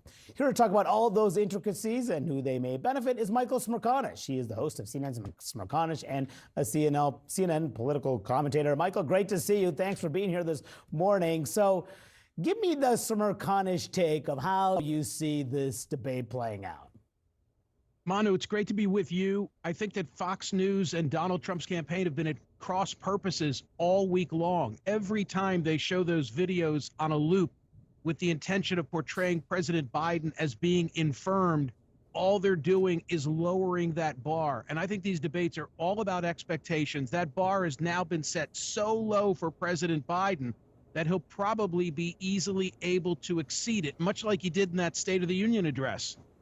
Yeah, I mean, it's funny you say that because we actually had played a comment from Trump earlier where he said that Biden is a worthy debater. He actually said that. He's now changing his tune. And actually, why don't you listen to what he had to say? This is what Trump had to say. I watched him with Paul Ryan, and he destroyed Paul Ryan. So I'm not underestimating him. I'm not underestimating him. I assume he's going to be somebody that will be a worthy debater. So now worthy debater? Manu, that was a twofer for Trump because you know what he thinks of Ryan, right? So he got to both take a shot at, he got a shot at Ryan, and he also had the opportunity to try and elevate Joe Biden. But I think it's baked in. I think it's too late. They've been running that G7 video where the parachutists land, the LA fundraiser, and also the Juneteenth celebration constantly in a bid theoretically to say, we haven't edited this tape. But every time they show it, I mean, I hear from radio callers who question whether President Biden's going to be able to put sentences together because they're so used to seeing that reflection. It's so interesting. Now, immigration, obviously, we expect to be a focus. This has been what Donald Trump's calling card has been since he came into the political scene. He has taken, of course, a very, very hardline stance on immigration. But yeah, last night, he softened a bit on the issue of green cards. Listen. What I want to do and what I will do is you graduate from a college, I think you should get automatically as part of your diploma a green card to be able to stay in this country. And that includes junior colleges too. I know of stories where people graduated from a top college or from a college and they desperately wanted to stay here. They had a plan for a company, a concept, and they can't. They go back to India, they go back to China, they do the same basic company in those places, and they become multi-billionaires employing thousands and thousands of people, and it could have been done here. Now, this is a much different message than what we've been hearing from Trump for years. I don't think you're going to hear that next Thursday night. I think instead what you'll hear from him is that President Biden just offered amnesty to 500,000 individuals who are in this country. I'm talking about the change relative to marriage that he's proposed. Each side has a great issue to drive the base. For Republicans, it's porous borders, and for Democrats, abortion rights are undefeated since Dobbs overturned Roe versus Wade. And then, of course, on top of all of it, you've got the economy. Yeah, and I wonder, what do you think about how Biden should handle the fact that Donald Trump is a convicted felon, 34 felony counts, and whether or not this should be a central part of how he approaches Trump next week? So it's not that I see parity between Donald Trump and Hunter Biden, because one's running for president and the other is presidential offspring. Having said that, I think President Biden is probably going to be loath to use that felon word, because you know what Trump's response is going to be. I'm also aware, you're aware of this reporting that suggests that President Biden and Mike Donilon still think that they ought to be talking all about January 6th and the threat to democracy. But that just hasn't stuck, Manu. That has not played well. I really think it's got to be more about the economy and what Biden can do for people rather than a relitigation of the events of January 6th.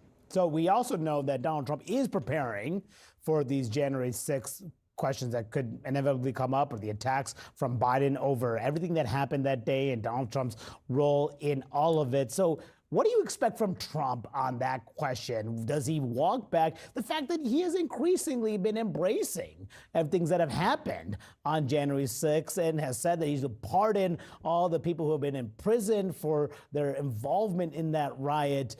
How would Trump deal with that? Dig in, give the red meat to the base, or walk some of that back? Right. So it sure has worked with the base. And how do we know that? Because Donald Trump, despite one conviction, 3 outstanding indictments, is the Republican nominee and was able to get there in essentially a cakewalk. And look at the recent financial numbers that have just been produced that show that he's exceeded Joe Biden in fundraising in the last few months. That conviction has played great for him with the base. But there's that risk, of course, that independents and suburbanites that he really needs to reach aren't going to look at it the same way that the very red state voters will. Yeah. All right. So much to process in the week ahead. It's going to be a huge, huge night. Michael Smerconish, appreciate your insight as always. Thank you. Absolutely. Thank you, sir. I want to try and get Drone and others to watch the debate and argue. If you want to join, don't know yet if he'll do it. I have to get RW to ask him, and he has me blocked. Do you want me to message RW? He messaged me yesterday. I wasn't able to do the thing that he was setting up, but I can message RW for you. Listen, here's the thing. I'm not sure if I want to. After the, I'm always off on Thursdays, so I'm fine.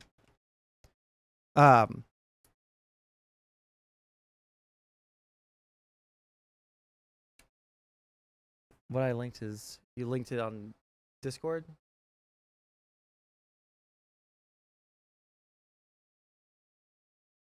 Let's see how short this actually is. In an interview in Okay.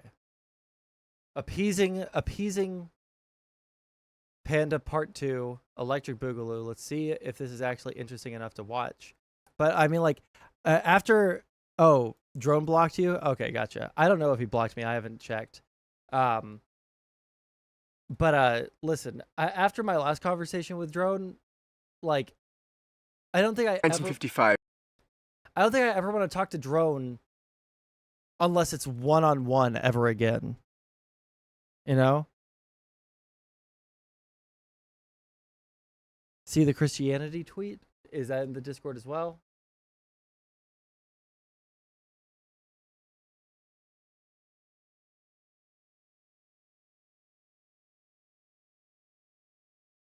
Let me see here.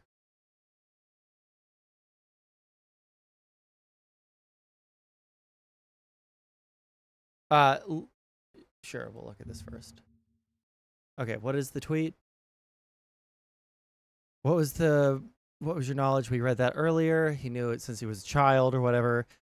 I don't understand the deflection. What was your knowledge about this conflict before you started studying the conflict? Not very great, but Destiny from 2023 isn't calling you out. I am. If you want to hop in a time machine and argue with that guy, go for it. But it doesn't change anything I've said. You're doing a disservice to the Palestinians for being such a fucking horrible representative of their side. So stop arguing about it with others in public spaces unless you want to do the work to become more informed on the issue.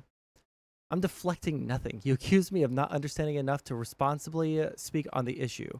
Obviously, I disagree and people can judge my work for themselves, but I'm asking if you'll apply the same standard to yourself. So by your own logic, you admit that you were a horrible representative for Israel when you first started speaking on the conflict and that you shouldn't have been arguing about it in public spaces? I think by week 2, I knew more than 90% of the space, and by month 2, I knew more than 99% of the space. I'm sure I said things in the beginning that were incorrect, but I've always been open to feedback and course correcting, which is more than I could say for every single one of you demagogues.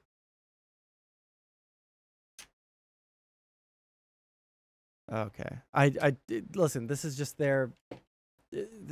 them trading blows back and forth. I'll be interested when they're debating. I don't even know who Joseph Klein is. Okay, we're going to get through this as quickly as possible, all right?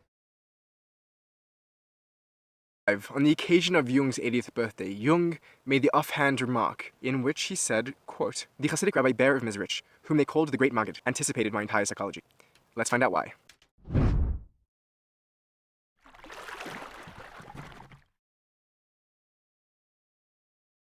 To begin with, we have to understand that Jung had quite a radical interpretation of religion. He believed that the archetypal religious symbols of God, heaven, the afterlife could be best understood as projections of the collective unconscious. That is, reflections of the deepest, most universal structures of the human mind. According to Jung, humanity has transitioned historically from a state where we would project the contents of our unconscious, our archetypes, onto the world out there, to a state where we're so identified with our own rational ego that not only have we stopped projecting the contents of our unconsciousness out there into the world, but we have forgotten at all that there exists the archetypes of this collective unconscious. These archetypes, however, according to Jung, do not remain suppressed forever, and they do express themselves, even in the modern person, in the forms of neuroses, unfortunately. Jungian psychology, therefore, in very short description, attempts to allow the individual to encounter the archetypes of their own unconsciousness and become aware of them.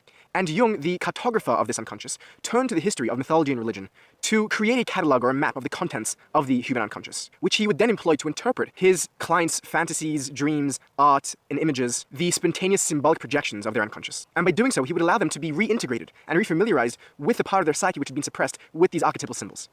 In his symbol-collecting expeditions, Jung preferred to rummage around in the attics of long-dead religions and traditions, most notably Gnosticism and alchemy, with the belief that the fossilized symbols contained therein contained somewhat of a more pure and pristine crystallization of the archetypes of the collective unconscious, unperturbed by the ego-oriented interpretations of later forms of rational and dogmatic religion. Likewise, the long-standing ignorance and neglect of Kabbalah within Jewish history suggested for Jung that it too preserved elements of the collective unconscious, of these archetypes in their purer form than what one would find in other more well-known and more rationalized areas of religion, and in this case Judaism. Because of this, Jung provides a basis for a radical psychological reinterpretation of Judaism via her Kabbalistic symbols and ideas.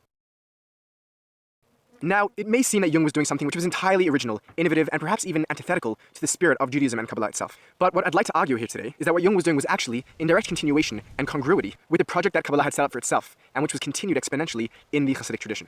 It is our contention that such a psychological reinterpretation of Judaism was not foreign to the Kabbalists themselves, who maintained that their own descriptions of cosmic and divine events and processes were also, and equally profoundly, descriptions of what happens within the human soul and psyche, and in the realm of interpersonal human relationships. And for the cherry on top, I'd like to argue that Jung was aware of all of this.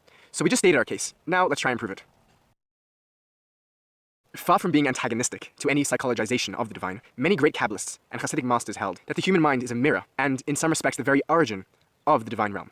Let us try to sketch out a very, very concise history of the development of this idea, as manifest in one and perhaps the single most important symbol in Kabbalah, the Sfirot. Starting with one of the very first classical Kabbalists, the 13th century Rabbi Yisrael of Gerona, who theorized that the energy of the human psyche and the human soul derives from the heavenly Sfirot, the 10 archetypes through which God expresses God's self. And Rabbi Yisrael equates each one of these Sfirot with a human psychological faculty and a human biological limb. Followed shortly in the 13th and 14th century by what is now known as ecstatic Kabbalah, with its intense focus on the initiate, on the mystic themselves, regarded the Sfirot as human psychic and spiritual processes themselves. For example, Avraham Balafia interpreted the 10 Sfirot as 10 distinct processes that take place within the human mind and the human body, which through proper meditation one could unite these processes and thereby cleave to God via these human and divine attributes. A even more radical viewpoint was proposed next by Meir ibn Gabbai, who interpreted an ancient midrash to mean that God's anthropomorphic structure was itself a replica from the human original prototype, inverting the typical reading of Genesis 1, of God creating the human in God's image, when here in fact we have God being created in the image of the human. And then finally, amongst the Lurianic Kabbalists, with their emphasis being very heavily on the theosophical structure of the divine worlds, we find the idea again that the Sfirot are mirrored in the human mind and the human body, an expression of the classical mystical idea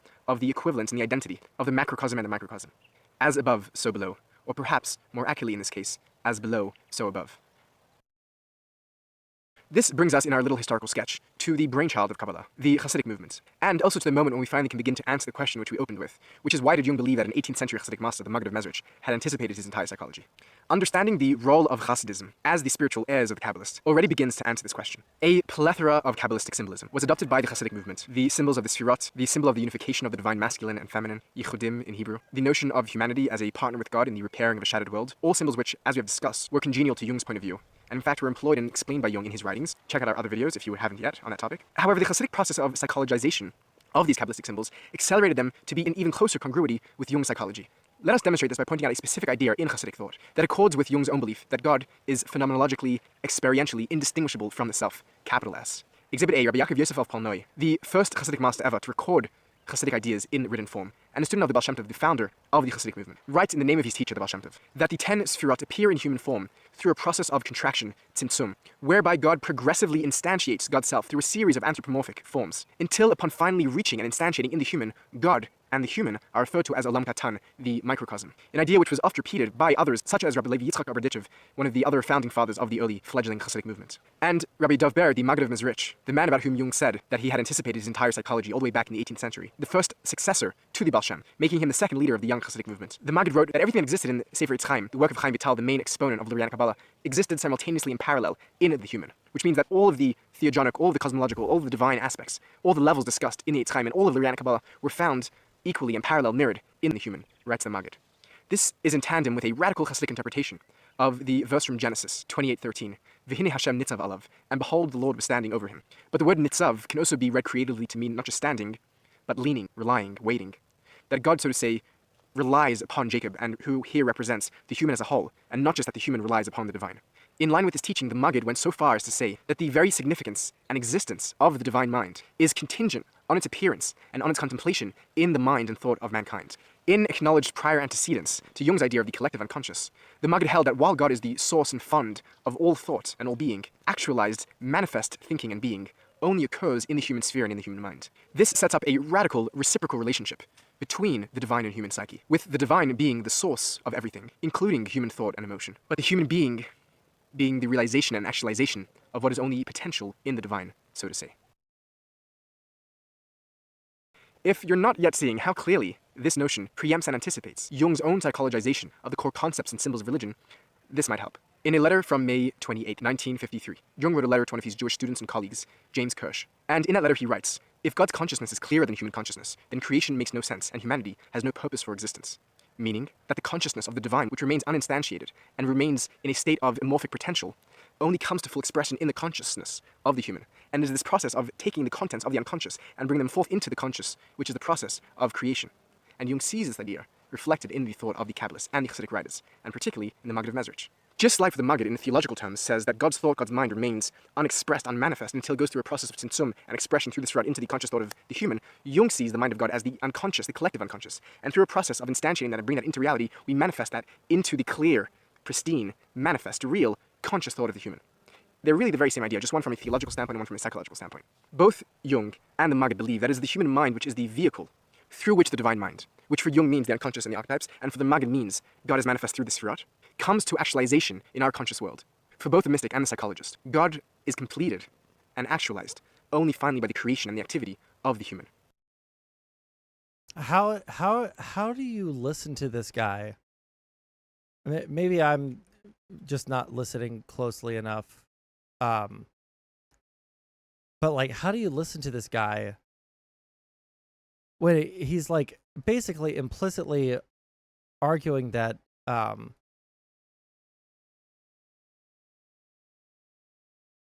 he's basically arguing that God doesn't exist unless we say that he does. If you're like an actual religious person,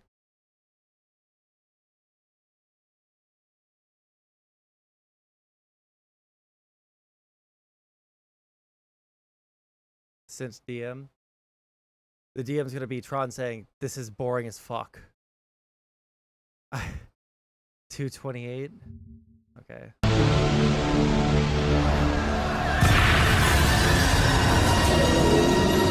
Behold, wishful. The world you're speaking of will be kinder and gentler only for you! The world that my sister wished for is one in which kindness is extended to everyone, even strangers! He may be true.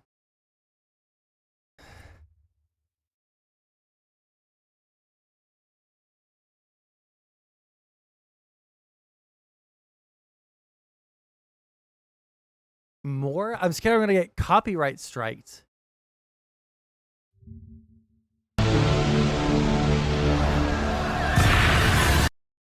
Of will be kinder and gentler only for you! The world that my sister wished for is one in which kindness is extended to everyone, even strangers!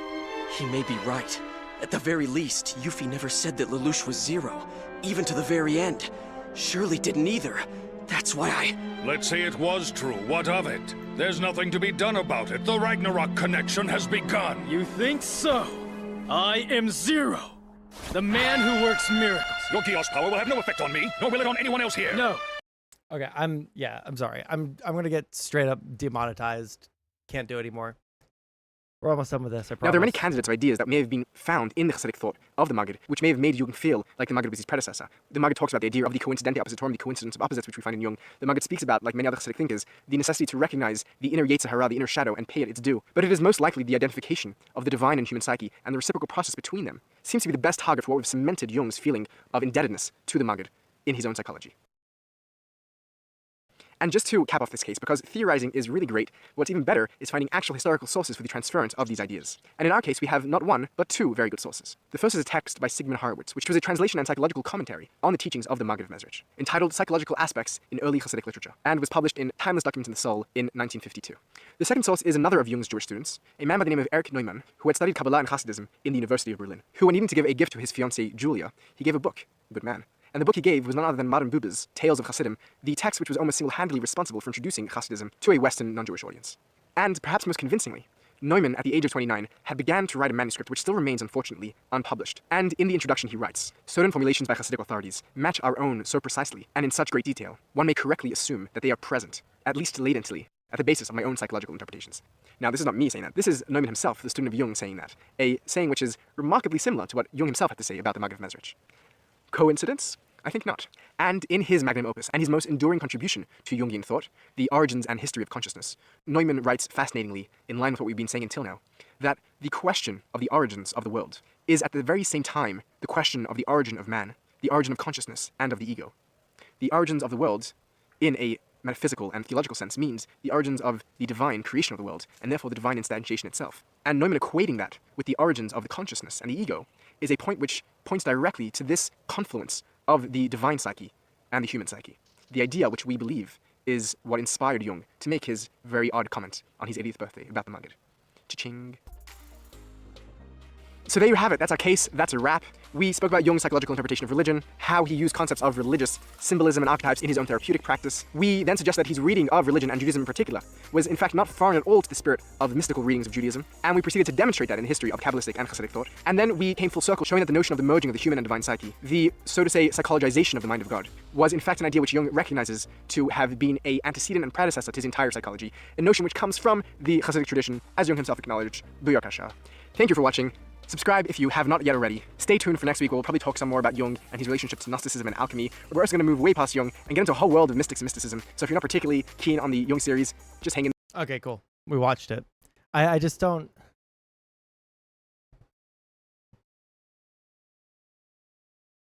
I listen to it. I just don't care. And parts of it just, like... I did not listen. It's just because, like... Listen, here's the thing. Just because something is interesting to you, Panda, doesn't mean it's going to be interesting to everyone else. And just because you think that something is like ultra important to, like, number one, you make so many goddamn assumptions about what I do and don't know, or like how I have or haven't formed my opinions, which is honestly at this point kind of fucking insulting. My entire political life has been cataloged through stream. You can see every era of my stream if you go onto YouTube and go to youtube.com/Sondsol. All right, you can find literally every single one of the things that have like slowly over time shifted my opinion.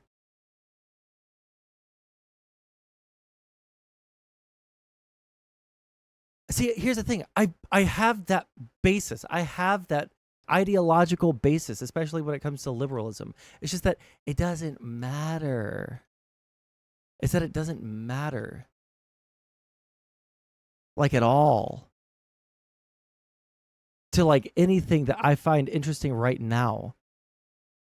If I sat down and I just wanted to talk to, if someone wanted to like grill me or quiz me on something, I could probably give you like a pretty good answer for basically every single thing about why I believe it or something like that. But it's just like not something that's super important to me.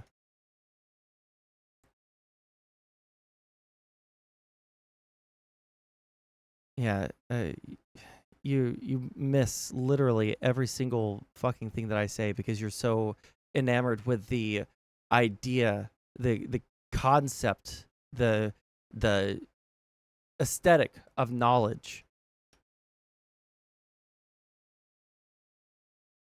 The aesthetic of what it means to be like smart, the aesthetic of what it means to be like intelligent, that you don't have the like baseline of what intelligence actually looks like. But hey, that's just like my opinion, man.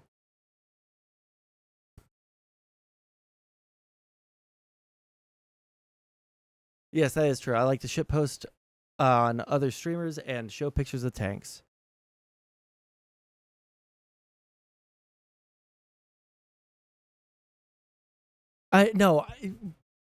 Panda is correct. It's just that Panda is correct and assumes that his way of looking at things is the only way of looking at things.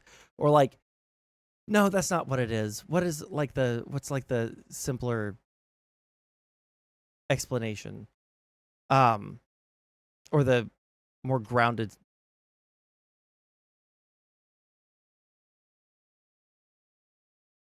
He just likes the way that it feels when you're correct or when you know more than other people. And I was at that point at some point in my life. I know I was, but my response to Panda. Oh my God, who the hell cares? True. Wait, hold on. I don't need this window. No, it's just that you think that something is important that like most other people don't think is important. And also, like, I also probably know way more about this than you think I do, but it's just not something that ever comes up because it's not something that normal fucking people talk about. Normal people don't talk about it.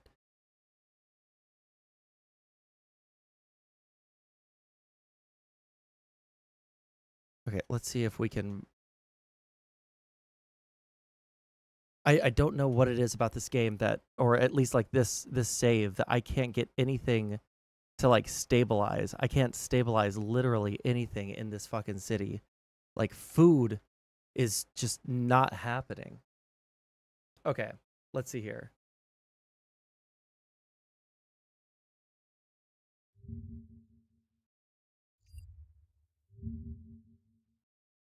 What is this? Point is that everyone had slaves, okay? People of all colors became slaves for economic reasons, because of war, because slavery, as odious as it was simply a normal way of life.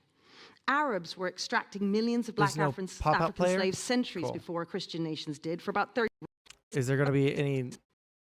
Okay, let's listen to what this is. The first point is that everyone had slaves, okay? People of all colors became slaves for economic reasons, because of war, because slavery, as odious as it was simply a normal way of life. Arabs were extracting millions of black African slaves centuries before Christian nations did, for about 13 centuries, compared to the 3 centuries European nations ran the Atlantic slave trade. Arabs marched African slaves across the Sahara Desert, and as such, they died more often.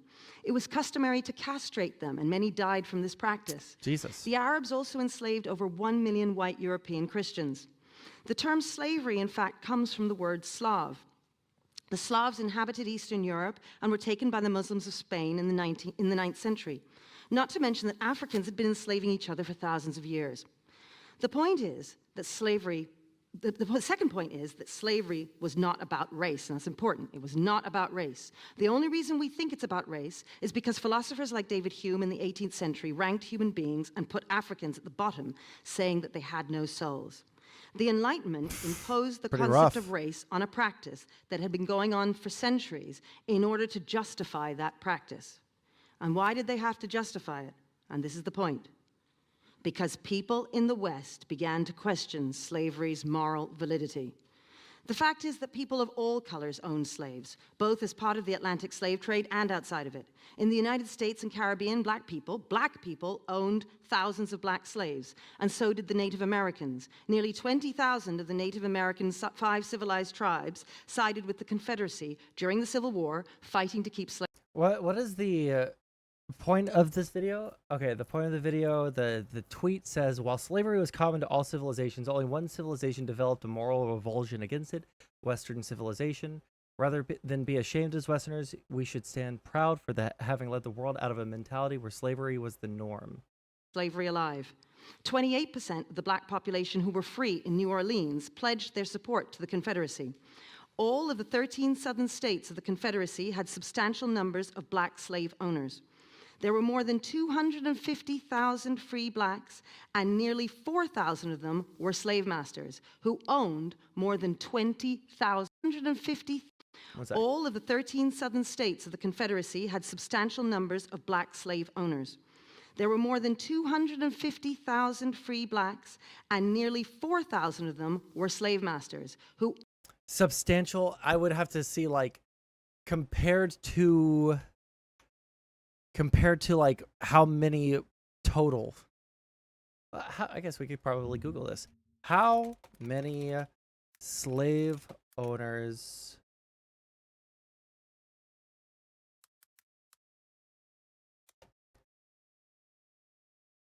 in the South?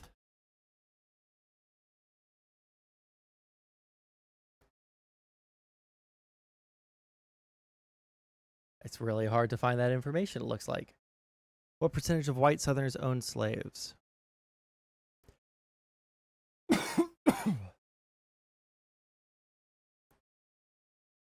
Let's see here.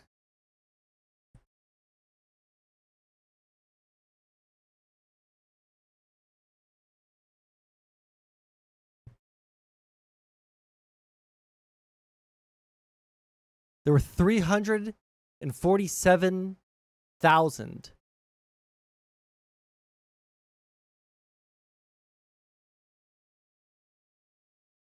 347,000 slave owners that were white, and 4,000. I feel like that might be a little bit of a quote unquote substantial number. I feel like that might be like pushing the limits of substantial in terms of that. Owned more than 20,000 slaves. The practice of slavery was legal. Do they source that? I guess we could look that up. Were there black slave owners?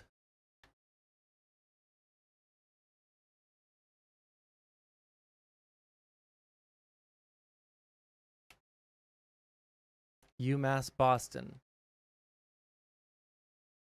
Okay, that's a EDU.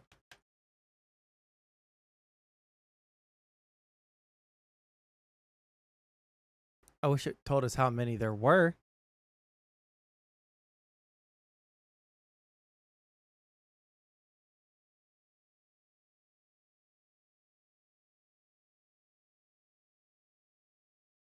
Let me see here.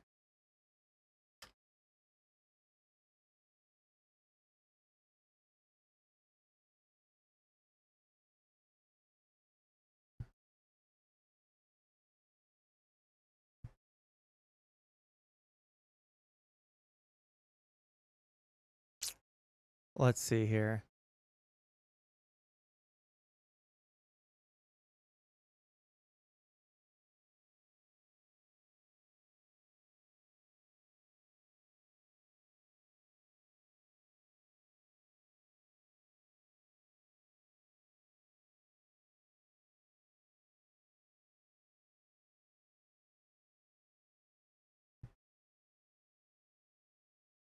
In 1830, there were 3,775 black and including mixed race slaveholders in the South who owned a total of 12,760 slaves.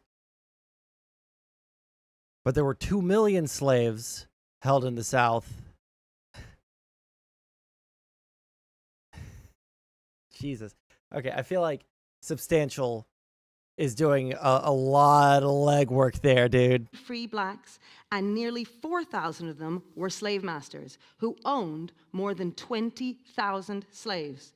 The practice of slavery was legal, after all. We need to remember that governments did not own slaves. Slave owners did. In fact, the US government fought a war to end slavery.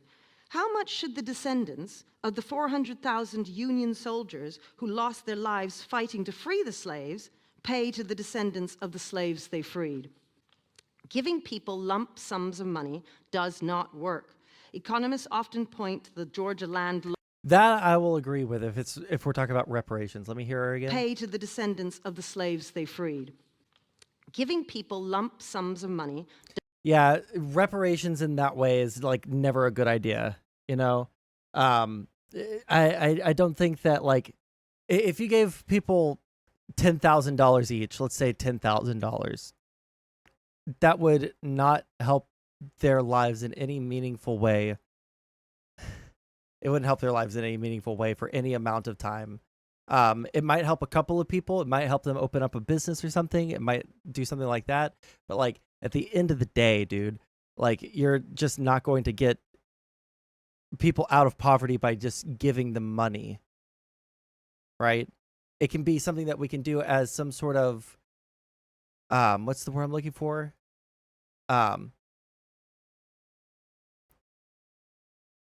Like giving people money is like something that should be like a stopgap, right?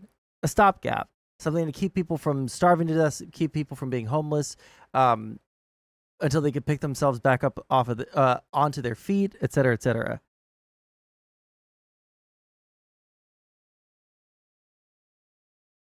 The problem, I think, in trying to bridge communication with you is that you feel almost like you think, oh, really? I feel almost like you think, oh, really? Pff, how it works and what to do. Pff, I just go by vibes. No, it's just because I don't want to get into the conversation, because the conversation, like, usually isn't that useful, like, in the way that you're trying to go about it. And also, like, I've gone through the philosophy arc where I thought that literally everything, like, philosophy was the most important thing. And it is a very important thing.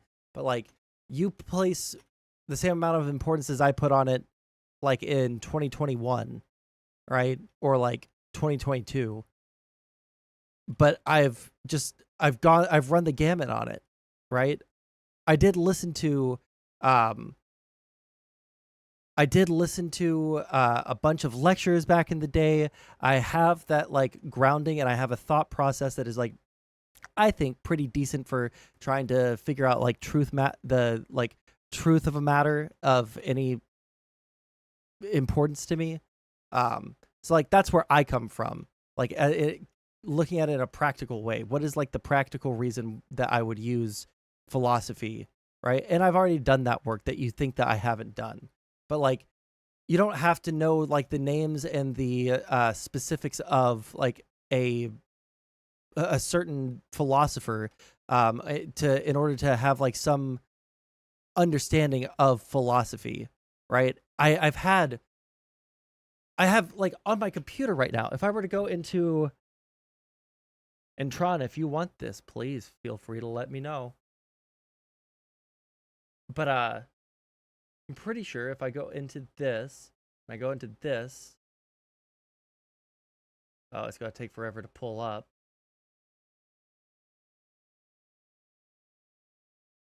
Because it's in an external hard drive, so it's got to load. But, like, I have named VODs saved on my computer from that time period where I was talking about philosophy on a regular goddamn basis, where I had PhD students and people with PhDs on my stream to talk about philosophy.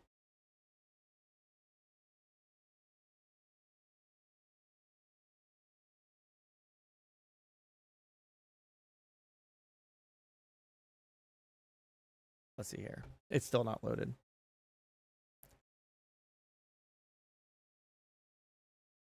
No, I wasn't listening to Jordan Peterson because I don't put like I don't particularly think that he's a smart person. I think that he's gotten so brain-addled by the way that lefties have treated him that he literally can't see reality anymore, especially after he like had the huge drug thing that sent him into a coma. I think that that legitimately fried his brain just a little bit.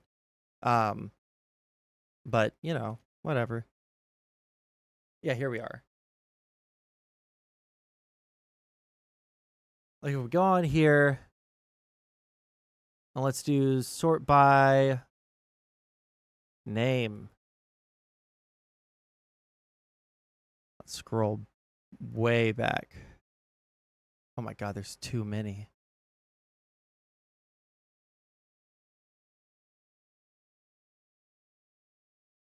There's too many. I gotta scroll in. These are the numbers. Let's see. Where is the conversations with...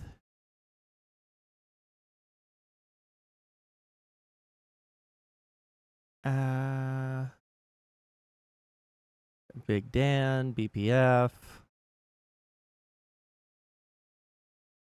Oh shit, do I have the stuff with Chaos is Mel still?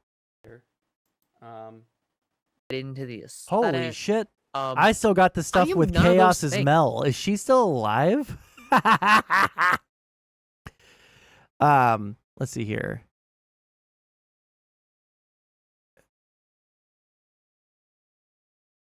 Damn, where the there's another one with Chaos is Mel.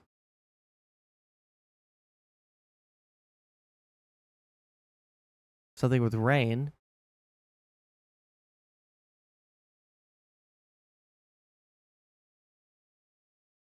Damn, where the fuck did I don't know exactly where it is, but there's like several chats that I had with PhD students that I have on my computer. Kierkegaard, what is the Night of Faith? That's trivia. That's trivia. You're asking me trivia. You're asking me trivia. You don't understand what knowledge is. Shut the fuck up. Jesus fucking Christ. Do you realize that like 80% of every single one of my fucking streams for the past month, because I felt bad about the way that I've treated you, has been me like increasingly spending more time talking to you and specifically addressing you and trying to placate you? Fuck me, dude. You're asking me what the fuck these trivia questions are. That's not what fucking knowledge is. No, actually, I'm wrong. That's what knowledge is. That's not what intelligence is. And it doesn't matter if I know what Kierkegaard's like specific thing is, but if I can understand the concept and have a conversation about that concept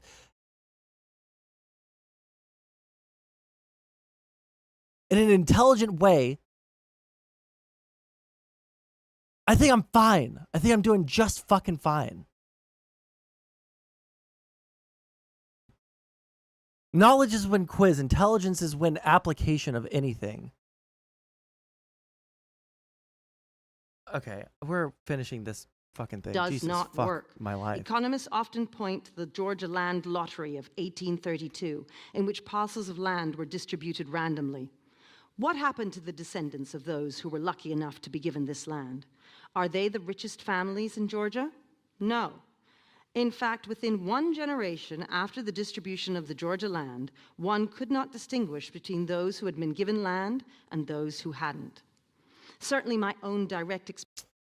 Can you even answer two of those?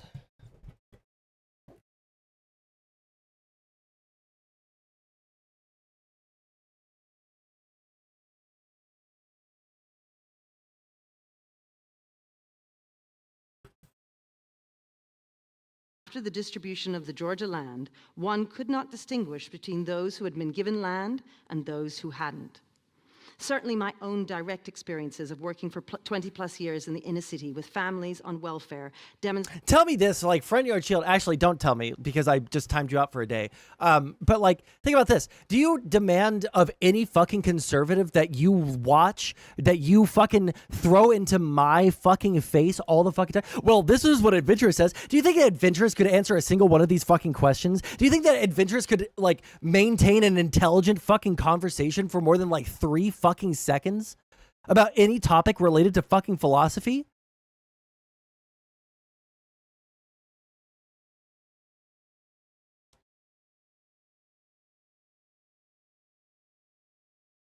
Do you like expect like literally any fucking person on the right that you like that you claim to be on the same side of in terms of philosophy and politics and all this shit? All these people that you listen to and get your dog shit dumb fucking conspiracy brained ideas from? Like, do you ask them like, hey, do you watch any Kierkegaard? Could you answer any of these questions? You don't have any ideological baseline to believe any of the things that you're saying, but you're saying them anyways.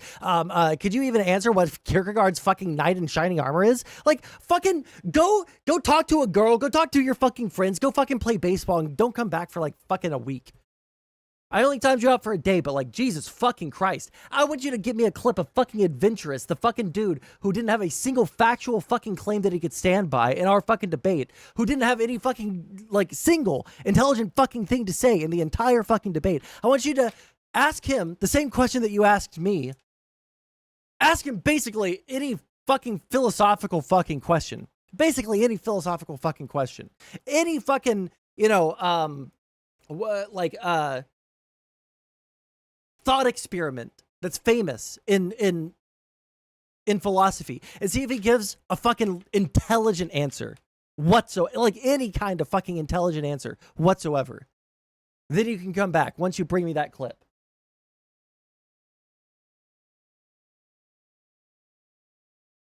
Okay, let's go back about 45 seconds in this video. Pay to the descendants of the slaves they freed. Giving people lump sums of money does not work. Economists often point to the Georgia Land Lottery of 1832, in which parcels of land were distributed randomly. What happened to the descendants of those who were lucky enough to be given this land? Are they the richest families in Georgia? No. In fact, within one generation after the distribution of the Georgia land, one could not distinguish between those who had been given land and those who hadn't.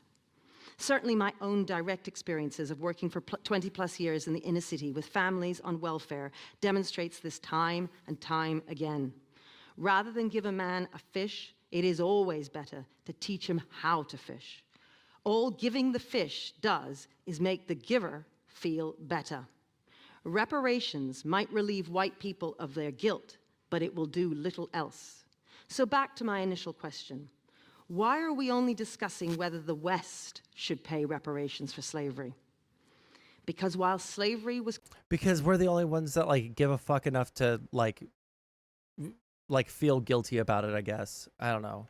We're the only ones that have like a major piece of our history in like recent times, or like relatively recent. Yeah, that's the reason why. It's common to all civilizations. Only one civilization developed a moral revulsion against it, very late in its history, Western civilization. Not even the leading moralists in other civilizations rejected slavery at all. Rather than be ashamed as Westerners, we should stand proud for having led the world out of a mentality where slavery was the norm, and we should vote against this motion. Thank you. Cool. Jesus fuck.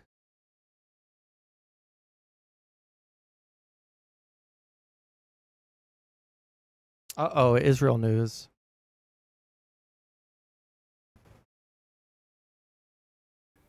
Well, a full-blown war could overwhelm the Iron Dome, the cornerstone of Israel's defense system. That is according to US officials.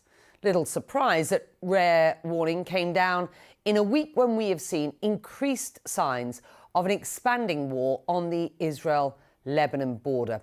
Let's take a closer look. This very latest round of hostility kicked off with this video, 9 minutes of purported drone footage released by Hezbollah showing civilian and military sites some 30 kilometers into Israeli territory. It reached as far as Haifa port, arguably one of Israel's most important economic lifelines. Reaction inside Israel was naturally fierce.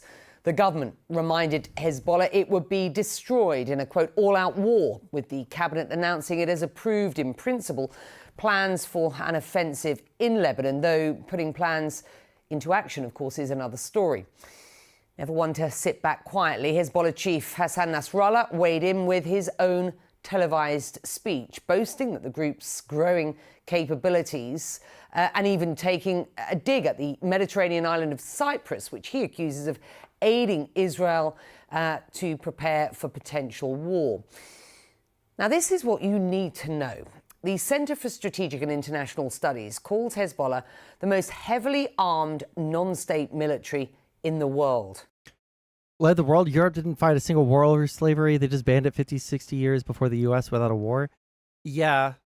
But like, I don't think that like goes against her point, does it? With a clip where it suggests that Dave Smith might know about libertarian philosophy. Well, I don't think that he would be able to do that. So that's like an impossible task. I just want to bring me a clip of, you know, literally anybody else that he keeps on screeching about, like as evidence that, or like as like reasons for why he believes a certain thing. I'd love for him to give me like one actual, you know, just like one actual clip of them saying something intelligent. What do you think of Israel wanting to invade Lebanon? I think it's really fucking stupid. I think it's a really bad idea. I think that they should try to mop up what's left of Hamas and go ahead and end the hostilities. I think that's what's in their best interest, personally.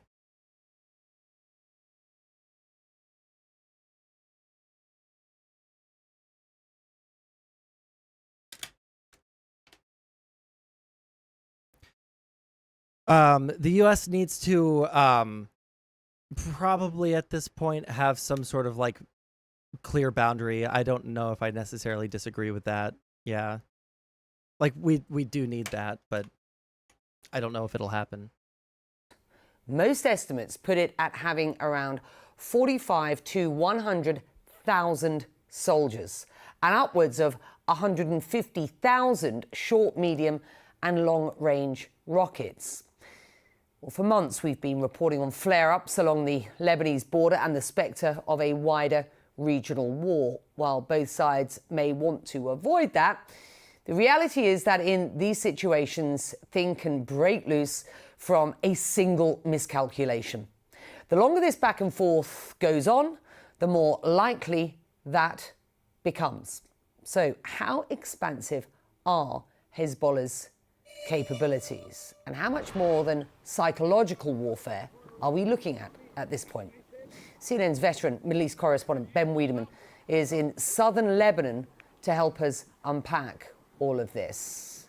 Ben, let me start with the US voicing these concerns. I just want to remind our viewers the purpose of the Iron Dome system is designed to intercept incoming rockets with a range of up to 70 kilometers. Nasrallah on Wednesday boasting that his military had only used a portion of his arsenal, and here is more of what he said. The enemy knows that no place in the entire state is safe from our missiles, and it won't be arbitrary. Everything will be deliberately targeted. That's not great. Washington Concerned that Hezbollah could overwhelm this Iron Dome system. Multiple sources have told CNN that. Could Hezbollah easily overwhelm this system? Becky, I don't think it could overwhelm the system, but it definitely could punch some serious holes in it. I mean, for one thing, what we've seen since October is that Hezbollah has been focusing specifically on knocking out Israel's surveillance equipment that keeps an eye on what's going on the other side of the border. And for instance, we saw that 9-minute video of a drone over Haifa collecting all sorts of intelligence on sensitive military positions. We saw also recently a video put out by Hezbollah showing them knocking out an Iron Dome battery. Just last night, Hezbollah on its Telegram program channel put out a video of some sort of projectile knocking down what's called the drone dome, an anti-drone system. So clearly, Hezbollah has the capability to really knock holes in that critical defense for Israel. You know, back in May of last year, I covered a brief war between Islamic Jihad in Gaza and Israel, and I saw firsthand how effective the Iron Dome was in taking down almost every missile fired out of Gaza. The Israelis say the efficiency rate is 95.5%.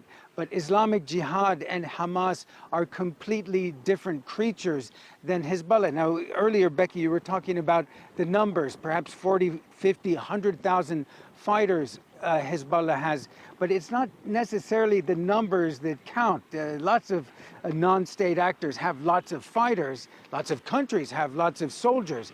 But what I've seen over the years, going back to the 1990s, when Hezbollah was fighting Israel in the south of Lebanon, trying to drive the Israelis out, what was clear is that these fighters were, for one, dedicated to the cause, and another, very well trained and highly disciplined as well. I've come in contact with, you know, ragtag militias in Africa, the Middle East, elsewhere. But in terms of just organization and discipline, there's really nothing that compares with Hezbollah. So their ability to use high technology, to use laser-guided missiles and other sophisticated systems could easily knock out a variety of Israel's defense systems, parts of it. I doubt the entirety of it, but certainly enough to expose a large part of the population of northern Israel to Hezbollah's weaponry. Becky? This is a very different beast from Hamas. You're talking about its capabilities here. How, Ben, has Hezbollah been able to build up its arsenal to the levels that we understand to exist today? Well, for one thing, it's been... Did you know that Biden is pro-Hamas? Joe Biden betrayed Israel. You know, when I see Bibi Netanyahu come and he tries to talk them into doing something, they never do it. They never do it. It's a real problem. I can't imagine... What? Without this... Joe Biden betrayed Israel. You know, when I see Bibi Netanyahu come and he tries to talk them into doing something, they never do it. They never do it. It's a real problem. I can't imagine how anybody who's Jewish or anybody who loves Israel, and frankly, the evangelicals just love Israel. I can't imagine anybody voting Democrat, let alone for this man who's totally, he was shot 30 years ago. He's more shot now. But the problem was all caused by crooked Joe Biden. But this problem was caused. What? How? In my opinion, by his boss, Barack Hussein Obama. How? Remember Rush Limbaugh? He used to, do we like Rush, right? He used to go, Barack Hussein Obama. But it's caused by Obama. That's the boss of crooked Joe. Joe Biden betrayed Israel, you know. Oh, okay. Fuck it. I guess if you wanna, we gotta build up so many layers of conspiracy. So many different layers. Like Obama's actually the one that's in charge. Guys, did you guys know that Obama is in charge? Because I didn't know that Obama was in charge. That's news to me. His foreign policy is so much better supplied by Iran. And for another thing, they have also developed their own capabilities. Just to give you an anecdote, you know, if you go to the Dahia, the southern suburb of Beirut, what you see are these great big billboards of all the students who have graduated with high grades from universities specializing in engineering, chemistry, all sorts of sort of real world practical skills. They place a great emphasis on education. So they have developed their own capabilities, but let's keep in mind, you know, Gaza is surrounded. It may have had tunnels to Egypt, but by and large, by sea, by air, by land, it is surrounded. It's basically an open air prison. We've heard that before. Lebanon is not. Lebanon has Syria, borders with Syria. Syria has borders with Iraq. Iraq has borders with Iran. The ability, basically, it's a strategic depth that Hamas in Gaza never had. And therefore, the ability for Iran to supply it with weapons, for fighters from Hezbollah to go to Iran to get advanced training in not only sort of fighting, but scientific specializations that allow them to develop weapons themselves. So it's not simply a case of, you know, a ragtag militia in Lebanon receiving sophisticated weaponry. They are well trained in the use of that weaponry. Becky? And Ben, we talk about the significant scope of these short, medium and long-term rockets. What about the impact of what is a relatively new weapon in their arsenal, that of drones? Drones. Yeah, that 9-minute video that Hezbollah put out from over Haifa, and of course, Hassan Nasrallah, the Secretary General of Hezbollah, came out and said, look, we have a lot more, not only around Haifa, but he said after Haifa and after Haifa. So not only do they have the ability to collect intelligence, obviously, you know, drones, a lot of drones you can actually buy off the shelf and then fit them with military capabilities.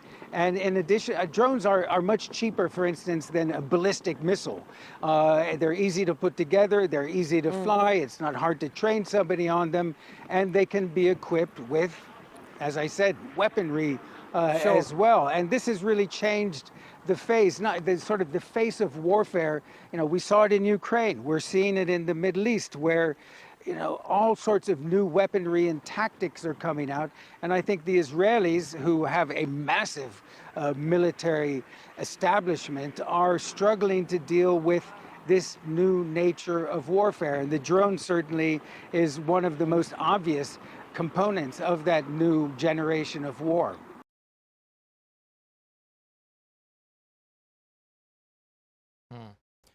Damn, I'm not gonna lie. The just Fears listening of an expanding Shut up. I'm not gonna lie, guys. The just listening to the philosophy thing a minute ago, actually fucking brain broke me to the point where I'm not 1,000% sure I have full streaming capabilities anymore. Like, I'm actually so fucking triggered at constantly being told what content to fucking cover that I got fucking brain broke, dude. Like, straight up. Fuck my life. I need something else to talk about. Maybe here in a minute I think maybe we'll have to move on to doing the, like, tank thing. One second. Let me see if...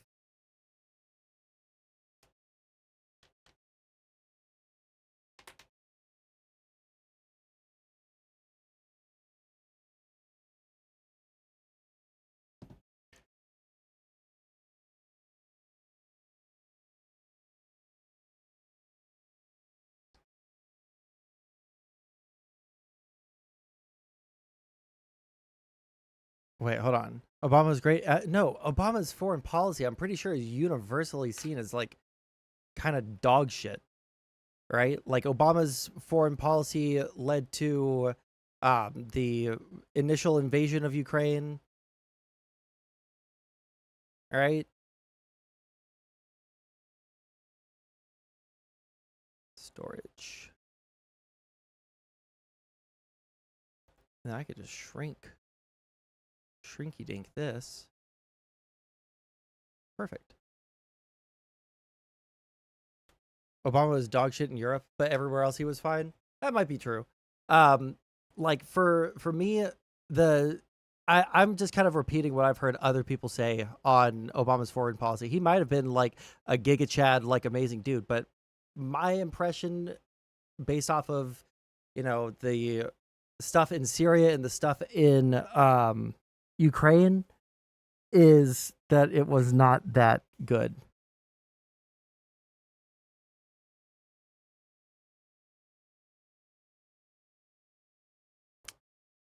Watch this.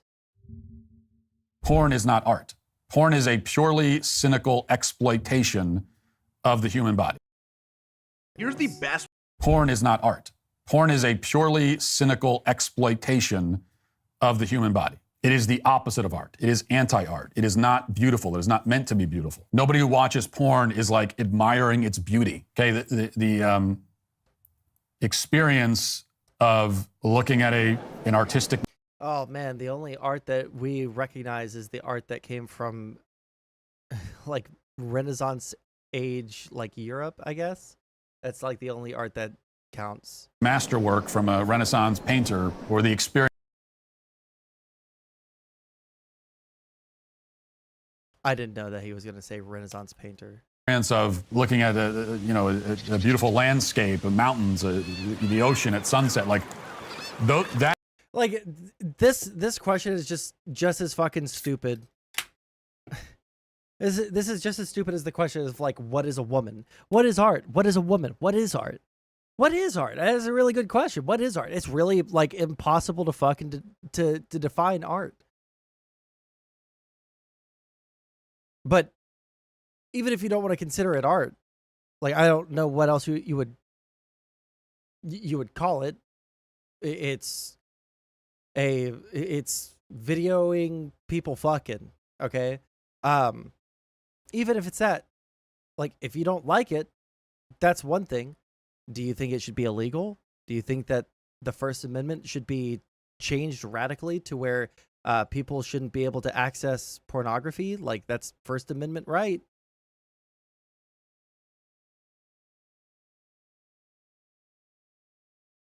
Do another Warhammer rant? I'd have to have a reason to. Let's see if this guy gets 3 dicks in his asshole. If that ain't art, I don't know what is. Well, it's a Herculean feat is what it is, sourcing support. All right.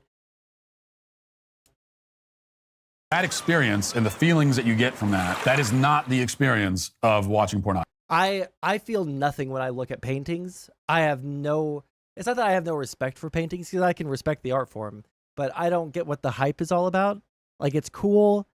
It's obviously well done, but like, bro, I'm not going to lie. I don't like the, whatever form of painting or whatever form of art we call painting. I like it. I know there's like the performing arts. I know that there's like the musical arts. I don't know, like the visual arts. What paintings have you seen? In the past year and a half, I've seen some of like the world's like most recognizable paintings. Went to the art museum in New York City. Went to the art museums in Florence. So I've seen statues, I've seen paintings from Michelangelo, from Da Vinci, from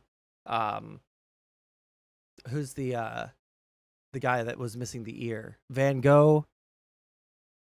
But I'm just not like I understand that this is like a totally subjective thing. I just don't that's a cool picture to me, right? But I'm very much more of a musical and like theater guy. I did see the David. And it's not that I said meh. I was like, wow, that's pretty cool. That's pretty cool. But it's not like something that I was like super like dying to see. Like, I probably would have been disappointed if I didn't see it. It's like cultural enrichment. But I just don't like I just don't. It's just not something I'm super interested in. I don't know what to say. That's a really big dude. He got really big hands and really big feet, but he had a really tiny dick. You know, you just don't understand how it was made. I do understand how it was made. I can respect that. I think that the process of making it is really interesting, but like the art part of it is just not something that is interesting to me. This is. Oh man, look who just earned himself a 5-minute timeout.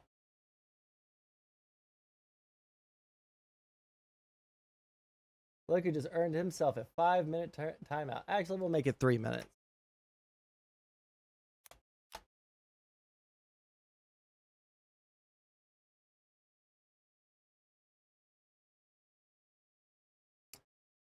The challenge to make something like that with those tools at that time? No, I think that's really cool. I do think that that's really cool. That was the most interesting part of it, was the like, not in the museum itself, but like outside of the museum, all the little pamphlets and stuff and little videos that they had showing, you know, what they used, right? The Da Vinci Museum was really cool, right? It was like the Da Vinci like engineering museum. That was really cool. But like art, like visual art, I'm just going to use that term for right now. Right. It's just like something that I don't like. I think that the, what's the guy that does the triptychs? Hieronymus Bosch. I like his stuff, right? Hieronymus Bosch. Right. Like, is it like in the Garden of Earthly Delights? That's a cool picture. I don't say it's garbage. I'm not saying it's garbage. I'm just saying it's just like something that, like, it's not something that I'm particularly interested in, is all I'm saying. I think that the like look at this fella, right? Like he's pretty cool, right? He's like a spaceship, but also a dude in hell. Have I seen the Sistine Chapel? No, I haven't seen the Sistine Chapel. I did not go to Rome. We were only in Florence. The statue of David has probably made more people come than a normal porn star. That's insane. That's insane. I don't agree with that. Yeah, they did think that small dicks was like, this shows that you're like actually like a, you know, a good person or whatever. Yeah. It is a different kind of thing, because those other things, that is, you are beholding beauty. Porn is not art. I think I've seen some beautiful women in porn, all right? And a couple of beautiful men. And a very, very small population of beautiful femboys. But that's about it. Not a lot else. Why do you think it's white? That isn't marble. It's granite with centuries of dried semen. Oh, shit. Oh, fuck. I didn't know that. Okay. Oh, someone DM'd me. Oh, never mind. He deleted the DMs. Wait, hold on.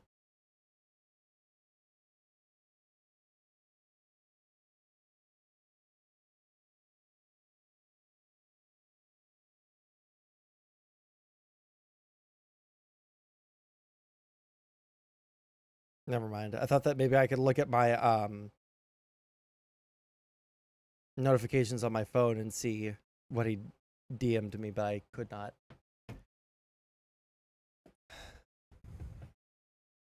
Vosh is simply an art connoisseur.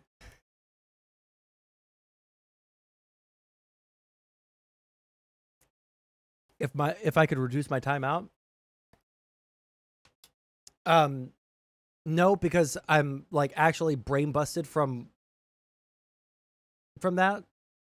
So no, it's only 24 hours, and I'll stop getting mad at you for constantly bitching at me about like all of the what do you call it, the philosophy stuff. When you get me that clip of someone saying something intelligent, someone engaging with it in a thoughtful and meaningful way, even if I disagree, but it has to be thoughtful, it has to be meaningful.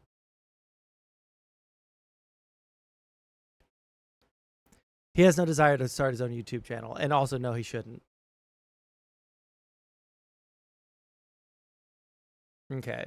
You know what? I'm actually curious just for Brianna Joy Gray.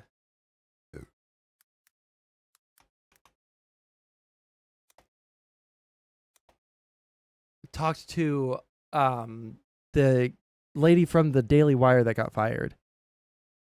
Speaking of porn, this will cheer you up. Square article on Sony's censorship of this game, and this is the image that they have accompanying it. Hey, everyone, raise your hands if you want a special extra gameplay mode where a girl who looks like this gets to have extra outfits where her rage gauge fills up. Okay, this girl literally looks like that middle school girl in the anime made for pedophiles that I keep seeing images of that I will never watch. The one that has two metal hair clips. No! The one that always does a cat face. It literally looks like her. Nagatoro? Yeah, that's probably her name. This girl looks like she's in middle school. I mean, I know that anime has an abstracted art. No! Oh. Vosh! Okay, no more. Vosh! No more. Yep, okay. Delete the lolly now! Delete the lolly! Yes or no. Yeah, my main problem with Oppenheimer is that he didn't. He could have made more. If he was a better scientist, there would have been more delete the bombs. lolly! You're What about saying to is be that if you don't want minors exposed! depicted in Delete sexual it now! situations, you'd be a woke SJW monster. Yeah, Vosh! if you don't No! like pedophilia, then you are a sort of. Okay, enough. Delete it! Vosh! Okay, what was I searching? Oh yeah, the Brianna Joy Gray, Candace. That will get it.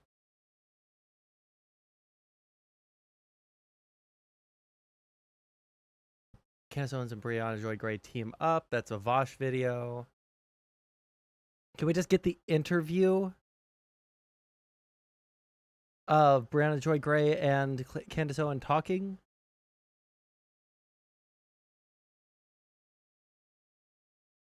All right, guys, happy Friday. Nothing too controversial today. Just one question. Is America a sovereign nation, or are we being controlled by Israel? I know that question. Oh, man. Hey, guys, do we want to start placing bets on what, who does the JQ first? Because we're already off to a really poor start from Candace here. Already off to a really poor start. We're 8 seconds in. Does Israel rule the world? All right, guys, happy Friday. Nothing too controversial today. Just one question. Is America a sovereign nation, or are we being controlled by Israel? I know that question someday is probably going to get me arrested. I know this anti-Semitism bill is making. Bro, I feel like I'm listening to like Groiper videos from the like. Every time I hear someone say this shit, I just think of like the Groiper stuff or the like Nazi stuff from like 2015 to 2019. Like I might get arrested for saying this, but I'm gonna speak truth to power, and I'm gonna say something bad about the Jews. Like, okay, cool, man. Its way through Congress, and yeah, I don't know if we're going to be able to have free speech anymore. So let me get it all out while there's still time. We'll speed it up what we have coming up for you is Brianna Joy Gray. She's the former press secretary to Bernie Sanders, and she probably has something to say about that question because she was recently fired from the Hill. She claims it's because she criticized Israel. Is Brianna just anti-Semitic? I'm going to let you decide because I believe that you can decide. How much do you want to bet she's just going to ask lots of questions that have answers? True. When you hear people in their own words. That's what's coming up today on Candace. But I'm just asking questions, you know. Catalyzing the conversation is moving because we are seeing people that are having their entire livelihoods destroyed for critiquing a foreign nation. That is an absurdity. You know what is an absurdity? Think about this. It's because like there's a difference between being anti-Semitic and being anti-Israel, and also, I feel like everybody knows that. And I think that these people know that, but they're just like using it as an excuse because like I've absolutely said things that were negative about Israel before, even recently I have. But I don't think like literally even people I know IRL that are Israeli, I don't think that they would find them too unbelievably out of pocket, right? Like you can critique Israel. It's super easy to do. Just do it. But like, that's not what Brianna Joy Gray did, first off. What she did was she rolled her eyes after after quizzing the sister of someone whose sister was, or quizzing the sister of someone who was taken by Hamas. After that, when about politics, when the lady kept on explicitly saying, yeah, this isn't like what my forte is. I'm just like an advocate for my sister, but yada, yada, yada. Like that's pretty understandable from that lady's point of view, but it's like they don't understand, or they're like refusing to understand that you can be, critical of Israel without being, anti-Semitic. They don't understand how, though. And I think that's their biggest flaw here, is they don't know how to critique Israel without also implicating all Jews in there. Well, I said not all Jews are like this. Yeah, but you're also saying that like Jews rule the world and that like you'll get fired if you ever say anything bad about Israel. Okay. 2020, the United States government announced that it was considering banning the Chinese social media platform TikTok. That was upon a request from then President Donald Trump. He viewed TikTok as a national security threat. So he signed an executive order that same year banning TikTok in just 45 days if it was not sold. And guess what happened?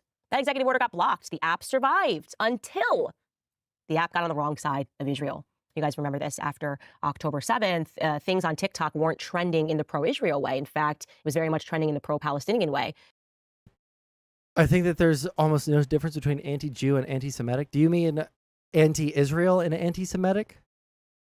Because anti-Jew and anti-Semitic are like one-to-one exactly the same, right?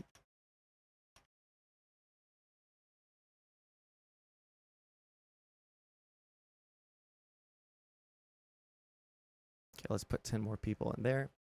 See if we can get some of those boys moving. Looks like we're moving and grooving on food.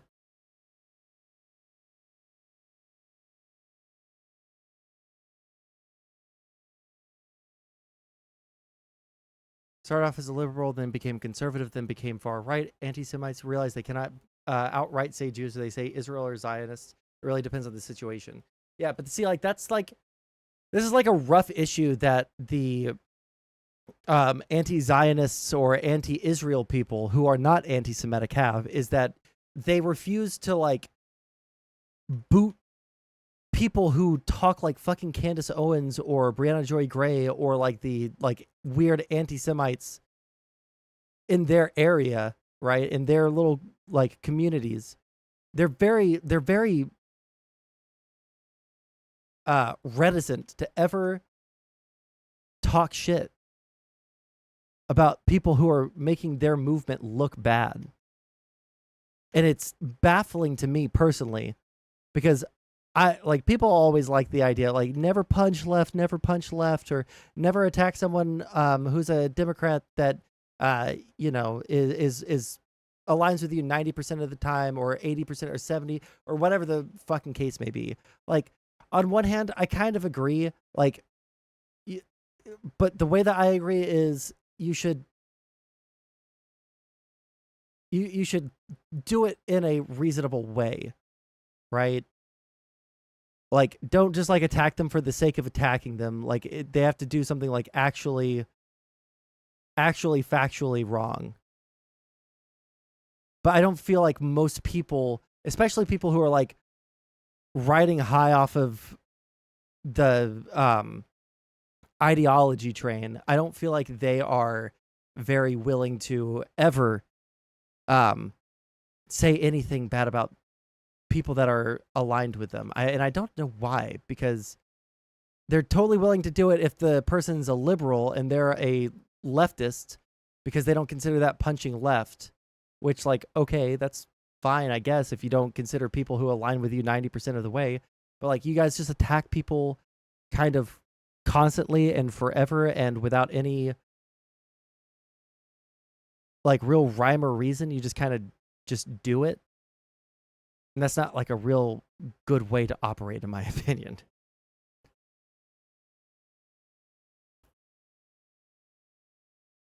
Now I realize they have no control whatsoever and they're terrible at propaganda. Well, like, no, they're not terrible at propaganda because there are a lot of people that believe the dumb shit that they say. If they were terrible at propaganda, then people wouldn't believe the dumb fucking things that they say. But people do believe the dumb fucking things that they say, so they're obviously good at propaganda in some capacity.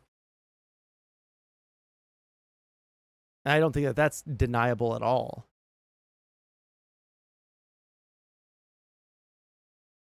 And the ADL's John Greenblatt said, yeah, no, this is a problem and we have to deal with it. Let me jog your memory. Here's what he said. Really have a TikTok problem, a Gen Z problem, that our community needs to put the same brains that gave us Tagli, the same brains that gave us all these other amazing innovations, need to put our energy toward this, like, fast. Because again, like, we've been chasing this left-right divide. It's the wrong game. The real game is the next generation. Seems like a really nice guy. He just needs to deal with this generational problem that is TikTok. And boy, did he move fast. Yeah, the anti-Semitism bill, which is horrific. Well, here's the thing. TikTok isn't just bad because of, like, the anti-Semitism. Like, that's one thing that's pretty bad. Like, obviously. But, the problem with TikTok is just, like, the fact that a foreign country that does do information warfare against us is using it, like, owns this company, and we're just supposed to eat that. We're just supposed to be, like, totally chilled with that, like, while they are super misinforming the fuck out of literally every fucking topic that we are battling here in the US. We have to suddenly, like, be okay with some foreign country coming in and telling us what is and isn't correct to, like, make people in our own country hate us. Like, I don't, like, that's why I'm on the, like, I don't care if TikTok gets banned, because honestly, TikTok kind of needs to get banned. I'm almost on the train, and this is, like, my most anti-First Amendment stance that I have, okay? Just so everybody knows. My most anti-free speech or anti-First Amendment stance is that I feel like we should not allow foreign nationals from countries that are hostile to the United States to open up social media accounts on our social medias. We probably just, like, shouldn't allow that, like, at all, ever. I don't see any benefit to it whatsoever. And we can see the effect. We can see the effect because everyone who uses social media is constantly bombarded by fucking Russian, Chinese, and, you know, sometimes Iranian propaganda. So wall off the internet? Yeah, to countries that are hostile to us, yes. Like, explicitly hostile, like Iran, China, Russia, and North Korea. I would, and see, I could be pushed off of that stance pretty easily. I don't think that I would, like, die on that hill necessarily, but also, yeah, something's got to change for us, because they are fucking us intentionally. They are intentionally trying to give everyone in the United States fucking brainworms. And we're bound by our Constitution to allow that to happen, which is fucking bullshit, in my opinion. Like, I think it's unbelievably sad that we're so cucked that we'll allow someone else to, like, actually destroy us with intelligence shit, then take some strong stance against it. And they have no scruples. They don't have any principles that they won't sell out to achieve their ultimate goal, which I'm not saying that we should do that, but, like, damn, son, maybe we could do a little better than what we're doing now. Maybe just, like, something. Fuck me. But I want to wall off India. India's probably not the place that we should wall off now. How would we live without those fun Indian memes?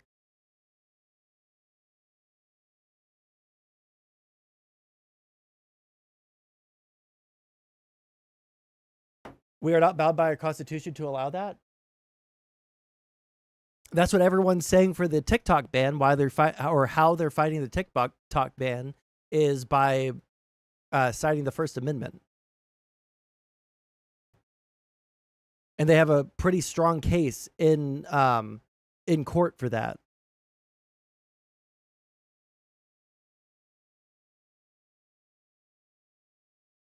And I wish that wasn't the case because fuck these guys. But like, I'm not a war hawk. I don't think that we ought go to war like for just like no fucking reason. But the closest I'll ever be to being a war hawk is probably this, is like we should defend our shit as strongly as possible because these people do not want to play fair. They do not want to, yeah.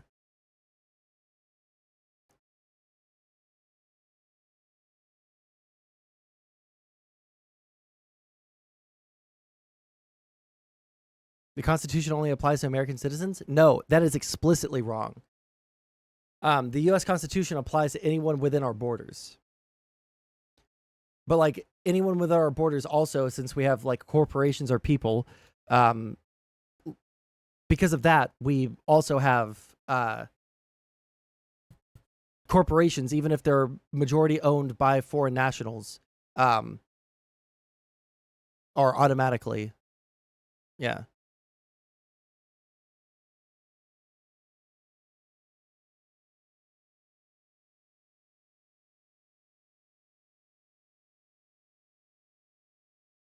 Yeah, the Constitution absolutely applies to like all people within our borders. This is why, like, if a foreign national is arrested, they still have a right to an attorney. Made its way through the House and it got passed somehow. Yeah, forget your First Amendment, guys. If you've got something to say about Israel, yeah, you're going to be in big trouble. Forget your First Amendment. If you even hey, you know what? See, if you can find something that says the opposite, I'd love to see it. But I'm like certain. I'm pretty sure I learned in high school that like the Constitution applies to everyone in the United States. Like you can't detain a foreign national with no evidence. You can't detain a foreign national and then try them without a judge. You can't try them without a jury of their peers, right? So like that's like the first thing. Also, foreign nationals have freedom of speech in the United States. Also, foreign nationals, like if they have a house in the United States, they can't have troops boarded inside of their house. They can't own slaves or be owned as a slave.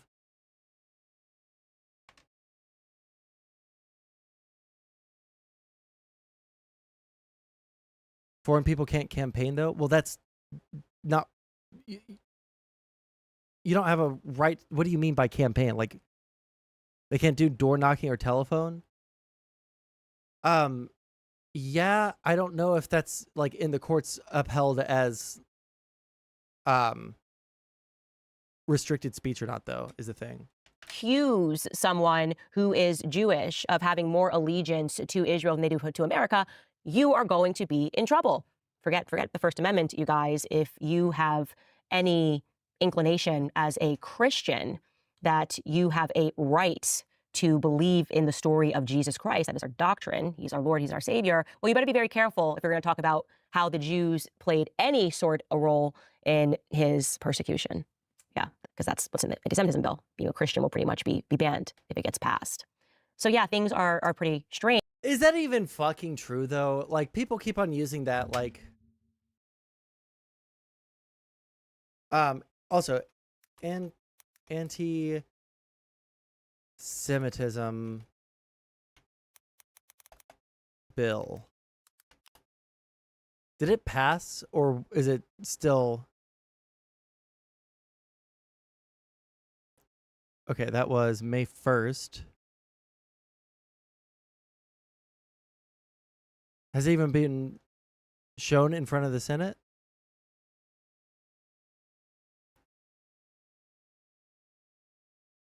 Okay, it hasn't. It's not in front of the Senate. Anti-Semitism bill. Jews killed Christ.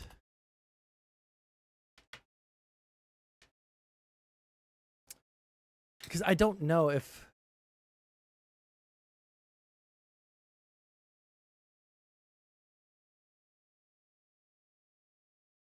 has used a working definition along with examples of anti-Semitism since 2010. On May 26, 2016, the 31 members of blah, blah, blah, blah, non-legally binding working definition of anti-Semitism at its plenary in Bucharest.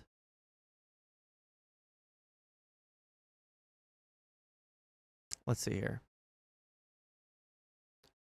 Working definition of anti-Semitism. Here we go. Anti-Semitism is a certain perception of Jews which may be expressed as hatred towards Jews. Rhetorical and physical manifestations of anti-Semitism are directed towards Jewish or non-Jewish individuals and or their property, towards Jewish community, institutions, and religious facilities. Targeting the state of Israel, conceived as a Jewish collectivity. However, criticism of Israel similar to that leveled against any other country cannot be regarded as anti-Semitic. That's pretty important right there. Anti-Semitism frequently charges Jews with conspiring to harm humanity and is often used to blame Jews for why things go wrong. It is expressed in speech, writing, visual forms. So these are contemporary examples. Calling for, aiding, or justifying the killing or harming of Jews in the name of radical ideology or an extremist view of religion. Making mendacious, dehumanizing, demonizing, or stereotypical allegations about Jews as such, or the power of Jews as collective, such as, especially not exclusively, the myth about a world Jewish conspiracy or of Jews controlling the media, economy, government, or other societal institutions. Accusing Jews as a people of being responsible for real or imagined wrongdoings committed by a single Jewish person or group, or even for acts committed by non-Jews. Denying the facts, scope, mechanisms, or intentionally, okay, so denying the Holocaust, accusing the Jews as a people or Israel as a state of inventing or exaggerating the Holocaust. Being more loyal to Israel or to the alleged priorities of Jews worldwide than to the interests of their own nations, denying Jewish self-determination, by claiming that the existence of the state of Israel is a racist endeavor. That's probably something that I would agree with. Applying double standards by requiring of it a behavior not expected or demanded of any other democratic nation. Oof.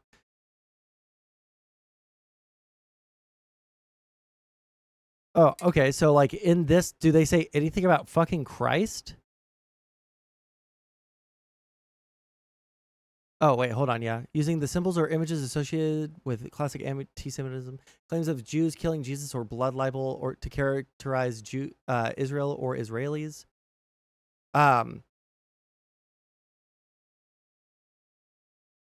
I would have to see like more in depth on what they mean by like Jews killing Jesus, because like if like the statement that like Jesus was killed by what do you call them, like the Pharisees in Judea in 0 BC or 36 BC, whenever he was actually killed, like that's one thing that shouldn't be disallowed. But the other side of that is like if you're saying that like Jews conspired to, like all the Jews conspired to kill Christ because of something, then I guess that's different.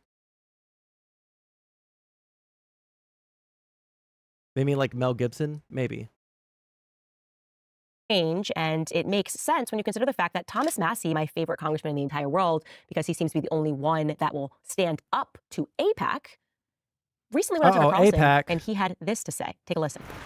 Everybody but me has an AIPAC person. What does that mean, an AIPAC person? It's like your babysitter, your AIPAC babysitter, who is always talking to you for AIPAC. They're probably a constituent in your district, but they are, firmly embedded in AIPAC.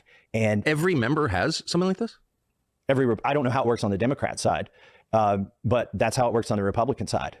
And when they come to DC, you go have lunch with them, and they've got your cell number, and you have conversations with them. So I've had like. That's absolutely crazy. I've had 4 members of Congress say, I'll talk to my AIPAC person. I don't know how it works on the Democrat side, but that's how it works on the Republican side. And when they come to DC, you go have lunch with them, and they've got your cell number, and you have conversations with them. So I've had like. That's absolutely crazy. I've had 4 members of Congress say, I'll talk to my AIPAC person. And I don't know. Like, how do we know like that this is crazy or not? Like, this is like a legit question. I honestly don't know.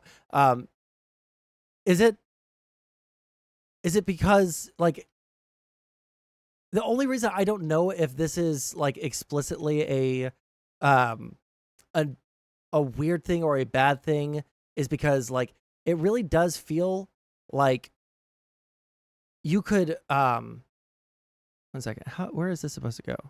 This?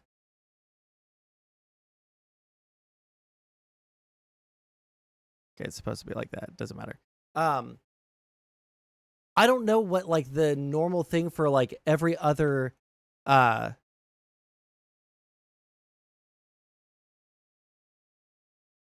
lobbying group works.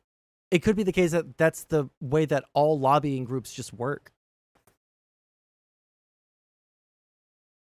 Is that like a crazy statement to say? Or like a crazy question? Like, is this like normal or is this super abnormal? It's clearly what we call them, my APAC guy. I'll talk to my APAC guy and see if I can get him to, dial those ads back. I'll talk to my APAC person. I was going to talk to you guys about this topic, but I gotta go call my APAC person because I gotta see what I'm allowed to say. Does that seem normal to you? He goes on later to talk about how they should have to register, obviously, because you have a foreign country that is impacting American politics, and that should be illegal. But of course, Thomas Massie is wading into some dangerous water, so to speak, because we know that there was once a president who wanted to make AIPAC register as foreign, and he ended up shot. Coincidentally, ended up shot. Who? So Thomas Massie better be careful. And it's not just what's happening down in Reagan? D.C. It's also what's happening in media. We are seeing people get plucked. Like, that's a conspiracy right there.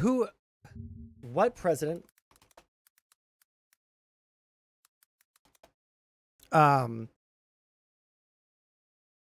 List AIPAC foreign.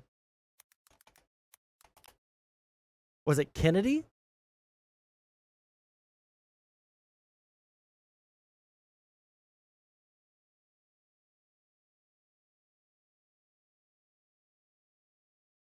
Robert Kennedy's attempt to register AIPAC as a foreign agent. Oh man, this is pretty rough. She like thinks that the Jews killed either JFK or Bobby Kennedy. Don't we have like pretty well documented? Like, this is what happens when your mind is on conspiracy theory. Like, everything is evil. Everything is bad. And you can always find a reason to hate the people that you're talking about. Because you can just like say that it was them that did it, that did the bad thing.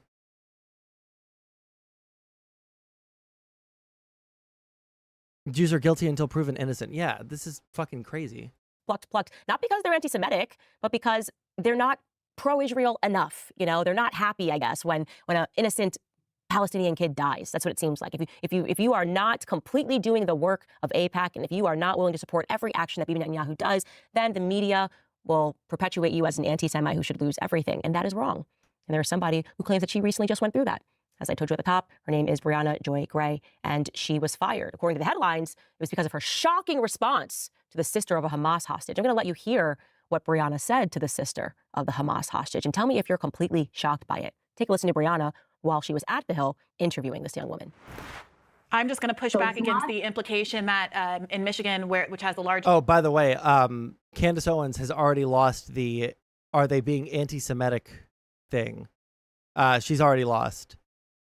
Just so if anyone was keeping track, it was Candace Owens that did the JQ first.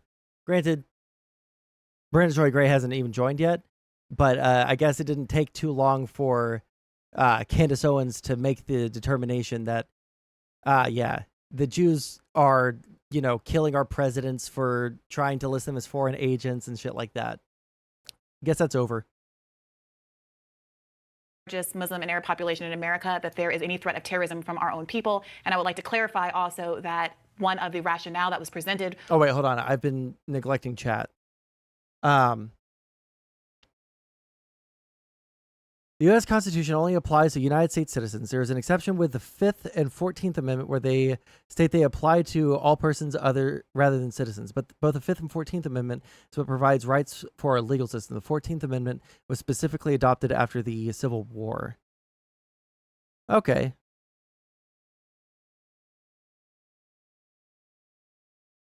Gotcha. Yeah, the legal arguments are the only reason I thought that was the case, so. For 9/11 was discussed with America's support of Israel's continued occupation of Palestine. So that's neither here nor there. I really do hope that Netanyahu agrees and Israel agrees to the ceasefire deal that could bring all the hostages, including your sister, home. And I'm sure many people watching are praying for her safety. Thank you, me too. And I really hope that you specifically will believe women when they say that they got hurt. All right, thanks for joining. Stick around. More Rising coming up next. Rolled her eyes. There it is. Shocking. She seems to have rolled her eyes when the young woman told her to believe women. I mean, that hashtag just believe women, of course, is something that makes me roll my eyes as well. We want to believe our hard facts, and we want to be able to discern what is actually happening. But I'm not going to contextualize anything that I'm going to allow her to speak on behalf of herself. We'll have that coming up for you guys in just a second. Well, I can tell you one thing that happens when you get fired. You start to worry about your everyday bills. And I can tell you that, unfortunately, that's the climate price is so high about that. I want $154 a month to their homes balance from month to month. 95. That's a long ad. Brianna Joy Gray, you heard what she had to say, obviously speaking to a victim's sister. I thought she sounded compassionate. I didn't see the interview before I read the headlines. The headline that I saw. I listened to that entire interview, and I don't think that she was compassionate whatsoever. I don't know what the fuck interview that this lady was watching, but did not seem, in my personal, professional opinion, that there was much compassion. Okay? Jesus Christ. Reads, this is from the Daily Mail. Brianna Joy Gray is fired after her shocking response to sister of Hamas hostage. So I was like, wow, what did Brianna say? She must have just been off the rails crazy.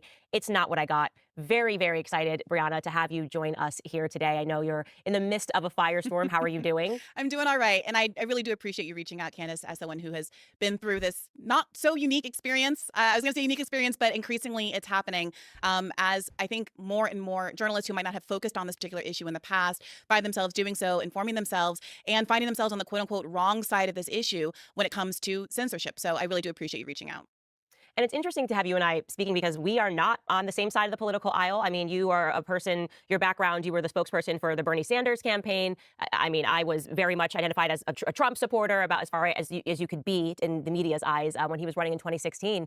And yet we do find ourselves allied in the belief that people in America should be able to criticize the actions of foreign governments without having their entire... One thing that I think is like so funny about the way that conservatism is operating right now, and I am going to lump Brianna Joy Gray into this because she's doing the same fucking behavior, is this idea like, what? So it's illegal to do X, Y, Z now?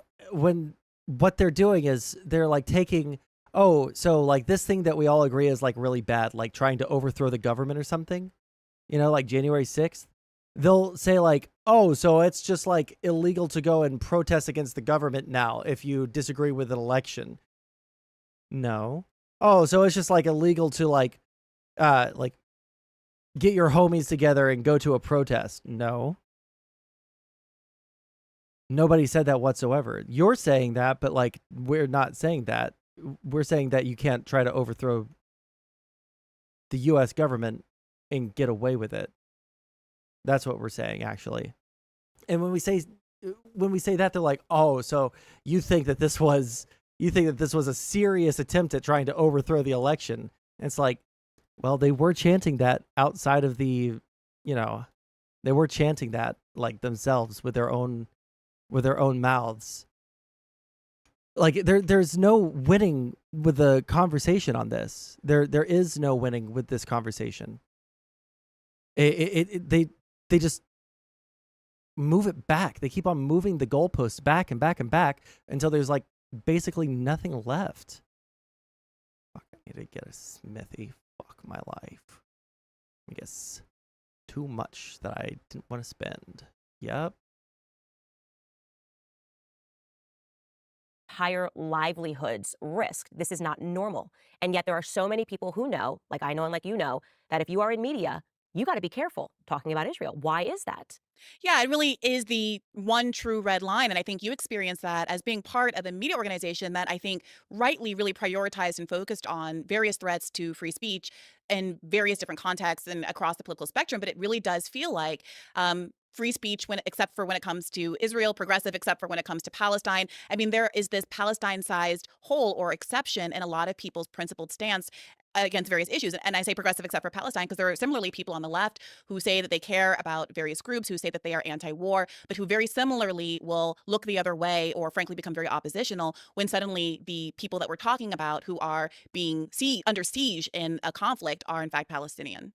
Yeah, and it's particularly interesting to see the way the media reports on these incidents, and I see it already in how they're speaking about your firing because they don't actually say what it is that you said that was controversial. I saw this when I left the Daily Wire. Andrew Klavan does this episode. He's like, she was saying things in a way, but he can't actually point to what I said because actually there was something that I said that was controversial. Unless you view a certain race to be just above critique, really, is what it is. Why would you be Oh, she fucking just said it. She just fucking said it, dude. What the fuck? Holy shit. She just fucking said it. A certain race to be above critique. So you're not critiquing Israel, you're critiquing Jews. She didn't just say that, right?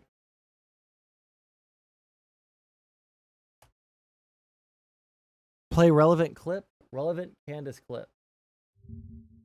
Pulling it out. Kanye West wrote and then subsequently had his Twitter locked when he said, I'm a bit sleepy tonight, but when I wake up, I'm going DEFCON 3 on Jewish people. The funny thing is I actually can't be anti-Semitic because Black people are actually Jew also. You guys have toyed with me and tried to blackball anyone who opposes your agenda. That was the tweet. And people subsequently demanded that the tweet be taken down for anti-Semitism. Now, if you are an honest person, you did not think this tweet was anti-Semitic. You did not think that he wrote this tweet because he hates. I'm going DEFCON 3 on Jews. Or wants to genocide Jewish people. This does not represent the beginning of the Holocaust. That's if you're an honest person, you'll meet that. You will admit that, right? If you're Jesus Christ. Okay, give me 2 seconds. I desperately have to pee.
Yeah, I'm going DEFCON number 2. Relevant art clip? If this isn't a relevant clip. No. Okay, sorry. Because I don't have a lot more time left on stream, so. an honest person, when you read this tweet, you had no idea what the hell he was talking about. I had no idea when I read this tweet what the hell he was talking about. This tweet inspired questions, not answers. Kanye West wrote and just asking questions, jacking off. Got it. said that was controversial. I saw this when I was at the Daily Wire. Andrew Klavan does this episode. He's like, she was saying things in a way, but he can't actually point to what I said because actually there was something that I said that was controversial. Unless you view a certain race to be just above critique, really is what it is. Why I don't think that she's trying to do this on purpose. Why is it that like every time Brianna Joy Gray is on someone's show, she looks like she's either about to cry, like she's like has like a simultaneous look of like about to cry and also like a smug look? Like, I don't know what the deal is with that. If you view a certain race to be above critique. And I found that when I was being lied upon by a man named Rabbi Barclay. I mean, he lied so badly about me that PJ Media wound up taking the article down after I interviewed him because I was genuinely curious. Like, how could you say you're a rabbi, you're supposed to be a leader in your community, and you're publishing lies about things that I never said. And when he spoke to me, he was very honest. And I realized, okay, he's actually just a racial supremacist. Mm-hmm. He's telling me that he believes that, if Jewish blood is shed, it does in fact matter more. When it is Jewish history, it matters more. And I appreciated his honesty, and I could see why we were going to be on the wrong side of this issue, because I don't believe in racial supremacy, whether it's coming from BLM leaders talking about, their list of demands for white people. I don't believe in racial supremacy if it's white people, and I certainly am not going to accept it if it's Jewish people. That's not something that anyone should. Candace Owens Brianna Joy Gray is not happy with that with that characterization of things, is she? Accept. Well, it'll come as no surprise to you, Candace, that I feel differently about when we can get more specific about your qualms with BLM. But with respect to Israel, I do think that what has become increasingly clear to people is that. Can I ask you an unrelated philosophical question about Nietzsche and Kierkegaard to mask me being a MAGA conspiracy brain religious zealot? Totally asking in good faith. See, I think that he is asking in good faith. It's just fucking annoying because I didn't ask to be asked. I've explicitly asked not to be asked. All right? The ideology that sort of justifies a Jewish state created in the middle of an Arab land really requires a commitment to basically expelling, ethnically cleansing, and even committing what has been described by the ICJ as a plausible genocide against a population so that there can be... Oh my gosh, she's so fucking dishonest. It's not that it's a plausible genocide. They have a plausible right to be protected from genocide. That's what that means. That's what that means.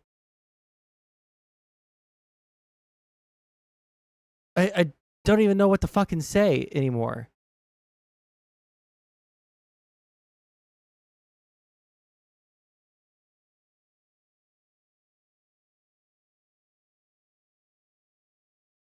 Come on, guys. Start looking at stuff.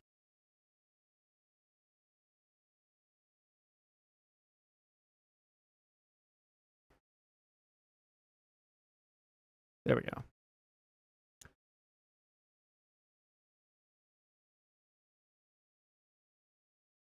A Jewish majority. And I know that's a sort of uncomfortable fact, but it's one that I think many people are coming to when you start to question why it is that Israel has made the choice to treat 5 million people who are in constructively occupied territory in both the West Bank and Gaza as second-class citizens for years and years, not to mention the 20% of Israel's population who are subject to about 60 different laws that discriminate against them in terms of housing, employment, and in other kinds of arenas. And it all comes down to when you start to listen to people explain why they think it's acceptable to, for example, kill over 270 Palestinians and murder so many children the way we saw just a few days ago in Gaza to rescue 3 hostages. You have people very openly saying it's justified. It would have been justified to kill 500, 1,000 Palestinians if it meant getting 3 hostages back. And I certainly understand prioritizing hostage exchange. And this is what I told to the sister of a hostage that I spoke to on Rising last week. Certainly, if you want to prioritize hostage exchange, I agree with that. And we should be talking about... You should prioritize hostage exchange by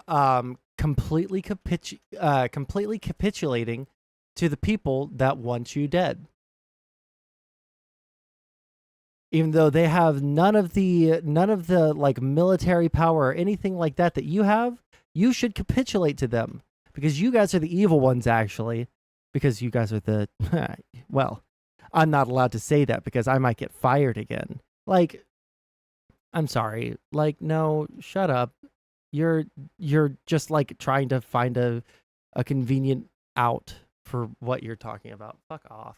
the protests that are being put on by the families of hostages in Israel against Netanyahu, because they rightly perceive him as being the primary obstacle to prioritizing hostage exchange over what he has said is his priority, which is eliminating Hamas.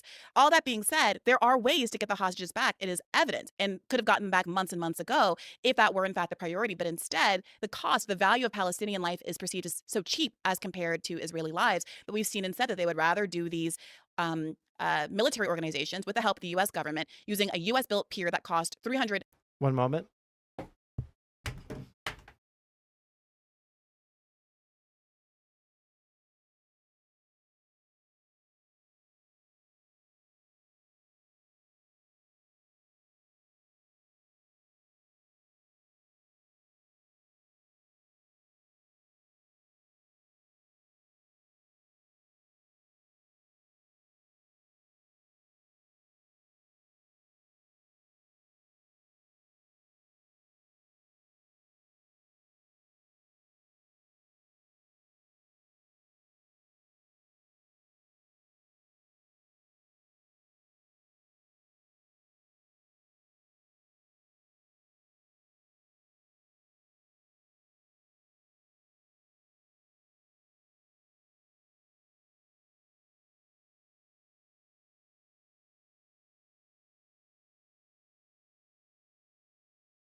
Oh, oh man. I didn't realize what fucking time it was. It's 7:06. I actually do need to go. I should have ended stream about like 30 minutes ago.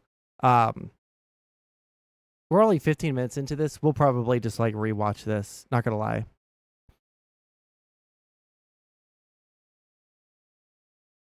Drop the slur? I will. I'll drop all the slurs. We didn't get to the making of the slideshow, but join the Discord. Give me some suggestions on the slideshow. I definitely need it. Yeah. Anyways, I'm gonna have to sign off. I love you guys very much. I don't know when I'm gonna be able to stream next. Hopefully, it's going to be Monday or Tuesday next week, but we'll have to find out. All right. I love you guys very much, and I will catch you guys next time.